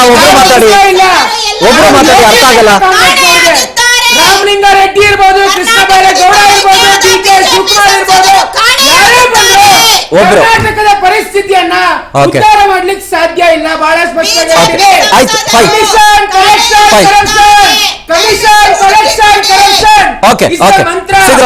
ಸಿದ್ದರಾಜ್ ಅವರು, ಈಗ ಈ ಟ್ರಬಲ್ ಶೂಟರ್ಗೆ ಸ್ಟಾರ್ಟಿಂಗ್ ಟ್ರಬಲ್ ಅನ್ನೋ ಮಾತಾಡೋ ವಿಚಾರಕ್ಕೆ ಸಂಬಂಧಪಟ್ಟಂತೆ ಅವರದ್ದೇ ಪಕ್ಷದಲ್ಲಿ ಆಗ್ತಾ ಇರುವಂತ ಬೆಳವಣಿಗೆ ಜೊತೆಗೆ ಒಂದಷ್ಟು ಜನ ಕೊಡ್ತಾ ಇರೋ ಸ್ಟೇಟ್ಮೆಂಟು, KN ರಾಜಣ್ಣ ಅವರ ಸ್ಟೇಟ್ಮೆಂಟು, ಜೊತೆಗೆ ಪಕ್ಷದ ಅಧ್ಯಕ್ಷರು ಅವರಿಗೆ ಸವಾಲಾಗಿ ಪರಿಣಮಿಸ್ತಾರೆ ಅನ್ನುವಂತ ಮಾತು ರಾಜಕೀಯ ವಲಯದಲ್ಲಿ ಕೇಳಿ ಬರ್ತಾ ಇದೆ. ಹೌದಾ ಸರ್? ಈಗ ಈ ಒಲ್ಲದ ಗಂಡನಿಗೆ ಮೊಸರಲ್ಲಿ ಕಲ್ಲು ಅನ್ನಂಗೆ ಈ ರಾಜಣ್ಣವರು ಇವರು ಸಿದ್ದರಾಮಯ್ಯನವರ ಅಭಿಮಾನಿ. ಆರಂಭದಿಂದಲೂ ಇವರು CM ಆಗೋದಿಲ್ಲ ಅಂತ ಹೇಳ್ತಿದ್ದವರಲ್ವಾ, CM ಆಗಿದ್ದಾರೆ. ಇವ್ರ ನಾಯಕತ್ವ ಒಪ್ಕೊಳ್ಳೋಕೆ ಅವ್ರ ಕಷ್ಟ ಆಗಿರ್ಬೋದು, ಅವ್ರು ನುಡಿದಂತ ಎಲ್ಲ ಇದಾಗಿರ್ಬೋದು. ಆಮೇಲೆ ಅವ್ರು ಏನೇ ಆದ್ರೂ ಒಂದು ಪಕ್ಷದಲ್ಲಿ ಇದಾರಲ್ವಾ, ಹೊಡೆದಾಡ್ಕೋತಾರೆ, ಬೈಕೊಡ್ತಾರೆ, ಮಾಡ್ತಾರೆ. ಅಂದ್ರೆ ಏನಂದ್ರೆ ಪಬ್ಲಿಕ್ ಕನ್ಸಂಪ್ಷನ್ಗೆ ಏನಾಗುತ್ತೆ, ಏನಪ್ಪ ಇವ್ರ ಪಾರ್ಟಿನಲ್ಲಿ ಅಧಿಕಾರ ಕೊಟ್ರೆ ಒಂದು ಮೊದಲು ಗಾದಿ ಮಾತಿದೆ, ಕಾಂಗ್ರೆಸ್ನವ್ರಿಗೆ ಅಧಿಕಾರದಲ್ಲಿ ಇಲ್ದೇ ಇರೋಕ್ ಸಾಧ್ಯ ಇಲ್ಲ, ಅಪೋಸಿಷನ್ ಇರ್ಲಾರು. ಬಿಜೆಪಿನವ್ರಿಗೆ ಅಧಿಕಾರ ಮಾಡಿದ್ದಕ್ಕೆ ಆಗೋದಿಲ್ಲ, ಅವ್ರ ಅಪೋಸಿಷನ್ ಇರೋಕೆ ಲಾಯಕ್ಕು ಅನ್ನೋದೊಂದು ಕಾಲದಲ್ಲಿ ತುಂಬಾ ವರ್ಷದಲ್ಲಿ ಹಿಂದೆ ಇತ್ತದು. ಸೊ ಹಂಗಾಗಿ ಇಲ್ಲಿ ಏನಾಗುತ್ತೆ ಅಂತ ಹೇಳಿದ್ರೆ ಈಗೋ ಕ್ಲಾಶ್ ಇದೆಯಲ್ಲ, ನಾನು ಆಗ್ಲೇ ಹೇಳಿದೆ, ಒಂಥರ ಕಾನ್ಫಿಡೆನ್ಸು ನನ್ನ ಲೀಡರ್ ಮೇಲೆ. ಸಿದ್ದರಾಮಯ್ಯನವ್ರಿಗೆ ಅಂದ್ರೆ ಅವ್ರ ವಯಸ್ಸು, ಅವರ ಅನುಭವ, ಅವ್ರು ನಡ್ಕೊಂಡ ರೀತಿ. ಈ DK ಶಿವಕುಮಾರ್ ಈಗ ಶುರು ಮಾಡಿದ್ದಾರೆ, ಬಿಡಿ ನೋಡೋಣ, ತಪ್ಪೇ ಮಾಡ್ಲಿ, ಏನೀಗ ತಪ್ಪು ಮಾಡಿದರೆ ಜನ ಅವ್ರ ಕಾರ್ಯಕರ್ತರಿದ್ದಾರೆ, ಅವ್ರ ಪಾರ್ಟಿ ಇದ್ದಾರೆ, ಶಿಕ್ಷಕರು ಈಗ ಶುರು ಮಾಡಿದಾಗ್ಲೇನೆ ಈಗ ನಾವು ಎಲ್ಲದಕ್ಕೂ ಸರ್ಟಿಫಿಕೇಟ್ ಕೊಟ್ಬಿಟ್ರೆ ಈಗ ಕಷ್ಟ ಆಗತ್ತೆ. ಈಗ ಬಿಜೆಪಿದವರು ಇಲ್ಲಿ ತನಕ ಸ್ವಂತ ಬಲದ ಮೇಲೆ ಅಧಿಕಾರಕ್ಕೆ ಬರ್ಲಿಲ್ಲ, ಕಷ್ಟಪಡ್ಲಿ, ಉತ್ಕರ್ಷ ಅವರೆಲ್ಲ ಮಾಡಿ ಸ್ವಂತ ಬಲದ ಮೇಲೆ ಬರ್ಲಿ, ಜನರಿಗೆ ಒಳ್ಳೇದು ಮಾಡ್ಲಿ, ಯಾರು ಬೇಡ ಅಂತ ಹೇಳ್ತಾರೆ.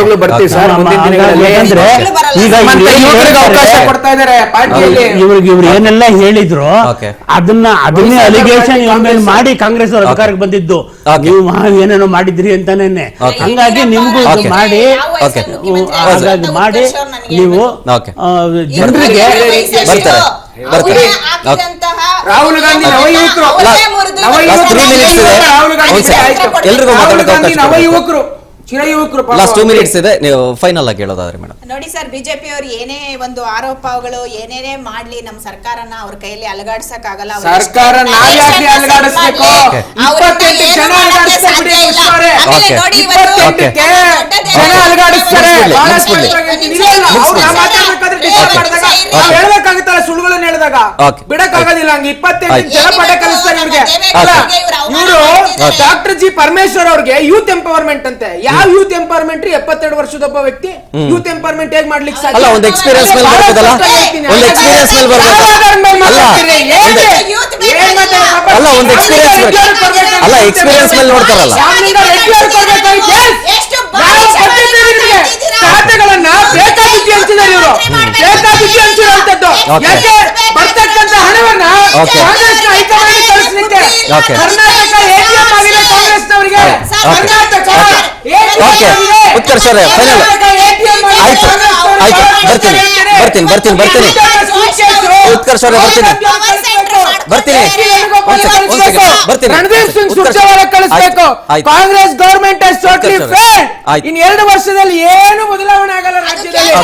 ಸಂಪೂರ್ಣವಾಗಿ ವ್ಯವಸ್ಥೆ ಹದಗೆಟ್ಟು ಹಳ್ಳ ಹಿಡಿದಿದೆ. ಲಾಸ್ಟ್ ರಿಯಾಕ್ಷನ್ ಅವ್ರದ್ದು ಮುಗಿಸ್ಬಿಡ್ಲಿ ಅವರು. ಇವತ್ತು ದೇವೇಗೌಡರದು ಒಂದು ವಿಷಯ ಕೇಳ್ತಾ ಇದ್ದೆ, ನನಗೆ ತುಂಬಾ ಮನಸ್ಸಿಗೆ ನೋವಾಯ್ತು.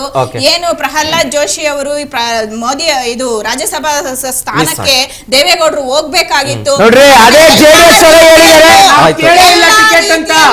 ಪಾಪ ಇವತ್ತು ಬಹಳ ಪ್ರೀತಿ ಬಂದ್ಬಿಟ್ಟಿದೆ ದೇವೇಗೌಡರ ಮೇಲೆ ಕಾಂಗ್ರೆಸ್ ಅವರಿಗೆ. ಇದೇ 2019 ಮತ್ತೆ ಶಾಂತಿವನದಲ್ಲಿ ಕುತ್ಕೊಂಡು ಯಾಕೆ ಸರ್ಕಾರ ಬೀಳಿಸಿದ್ರು? ಶಾಂತಿವನಕ್ಕೆ ಹೋಗಿದ್ಯಾರು? ಪುಷ್ಪಾ ಮಂಜುನಾಥ್ ರೆಡ್ಡಿ ಅವರೇ ಹೇಳಿ, ಶಾಂತಿವನಕ್ಕೆ ಹೋಗಿದ್ಯಾರು ರೆಡ್ಡಿ ಅವರೇ ಹೇಳಿ. ನೀವು ಅವಕಾಶ ಕೊಡ್ಲಿಲ್ಲ ಎಲ್ರಿಗೂ. ಹೋಗಿದವರು ಯಾರು? 2019ರಲ್ಲಿ ಸರ್ಕಾರವನ್ನ ಬೀಳಿಸಿದ್ಯಾರು ಮಿಸ್ಟರ್ ರೆಡ್ಡಿ ಅವರೇ ಹೇಳಿ. Time up. Thank you all ಇಷ್ಟೊತ್ತು ಜಾಯ್ನ್ ಆಗಿದ್ದಕ್ಕಾಗಿ ಚರ್ಚಾ ಕಾರ್ಯಕ್ರಮದಲ್ಲಿ. ಒಟ್ಟು ಓವರ್ ಆಲ್ ಆಗಿ ನೋಡೋದಾದ್ರೆ ನಾಳೆ ಡೆಲ್ಲಿ ಪ್ರವಾಸವನ್ನ ಕೈಗೊಂಡಿದ್ದಾರೆ DK ಶಿವಕುಮಾರ್ ಅವರು. ಸೊ ಹಾಗಾಗಿ ಅವರ ಹಿಂದೆ ಒಂದು ಜನ ಶಾಸಕರು ಹೋಗ್ತಾ ಇದ್ದಾರೆ ಅನ್ನುವಂಥ ಮಾತು. ಮೊದಲ ಲಿಸ್ಟ್ನಲ್ಲೇ ಈ ರೀತಿಯಾದಂಥ ಸರ್ಕಸ್ಸು, ಜೊತೆಗೆ ಈ ಅಸಮಾಧಾನದ ಬೇಗುದಿ ಈಗಲೂ ಕೂಡ ಹೊಗೆ ಆಡ್ತಾ ಇದೆ. ಇನ್ನು 2ನೇ ಲಿಸ್ಟ್ ಬರೋದಕ್ಕಿದೆ. ಒಂದಷ್ಟು ಜನ ಆಕಾಂಕ್ಷಿಗಳಿದ್ದಾರೆ, ಹಿರಿಯರಿದ್ದಾರೆ, ಜೊತೆಗೆ ಖಾತೆ ಬದಲಾವಣೆಗೂ ಒಂದಷ್ಟು ಜನ ಕ್ಯೂ ಅಲ್ಲಿ ನಿಂತಿದ್ದಾರೆ. ಸೊ ಹಾಗಾಗಿ ಮುಂದಿನ ದಿನ ಅಂದರೆ DK ಶಿವಕುಮಾರ್ ಅವರು ಅಧಿಕಾರ ವಹಿಸ್ಕೊಂಡು ಈಗಷ್ಟೇ 1 ವಾರ ಆಗಿದೆ. ಕಾದ್ ನೋಡೋಣ ಈ ಸಿಚುವೇಶನ್ನ ಹೆಂಗೆ ನಿಭಾಯಿಸ್ತಾರೆ ಅಂತ ಹೇಳಿ. 2ನೇ ಲಿಸ್ಟ್ ಅನೌನ್ಸ್ ಆಗುತ್ತಾ, ಆದ್ಮೇಲೆ ಯಾವ ರೀತಿಯಾಗಿ ಡೆವಲಪ್ಮೆಂಟ್ ಆಗುತ್ತೆ, ಅದು ಮುಂಬರುವಂಥ GB ಎಲೆಕ್ಷನ್ ದೂರದೃಷ್ಟಿಯಲ್ಲಿ ಇಟ್ಕೊಂಡು ಒಂದಷ್ಟು ಆಯ್ಕೆಗಳನ್ನ ಮಾಡಬೇಕಾಗತ್ತೆ. ಹಳೆದು ತೂಗಿ ಲೆಕ್ಕಾಚಾರ ಹಾಕೋದಕ್ಕೆ 2ನೇ ಲಿಸ್ಟ್ ರೆಡಿ ಮಾಡೋದಕ್ಕೆ ಡೆಲ್ಲಿಗೆ ಹೋಗಿದ್ದಾರೆ DK ಶಿವಕುಮಾರ್ ಅನ್ನುವಂಥ ಮಾತು. ಗೊತ್ತಿಲ್ಲ, ಇದೆಲ್ಲವೂ ಕೂಡ ಉತ್ತರವನ್ನ ಅವರೇ ಕೊಡಬೇಕಾಗುತ್ತೆ. ನೋಡೋಣ ಸಿಚುವೇಶನ್ ಮುಂದಿನ ದಿನದಲ್ಲಿ ಯಾವ ರೀತಿಯಾಗಿ ಬದಲಾವಣೆ ಆಗುತ್ತೆ ಅಂತ. ಇದಿಷ್ಟೇ ಇವರೆಗಿನ ಸುದ್ದಿ. ನೋಡ್ತಾರೆ ರಾಜ್ ನ್ಯೂಸ್ ಕನ್ನಡ, ಜನಸೇವೆಗೆ ನಾವು ಸದಾ ಸಿದ್ಧ.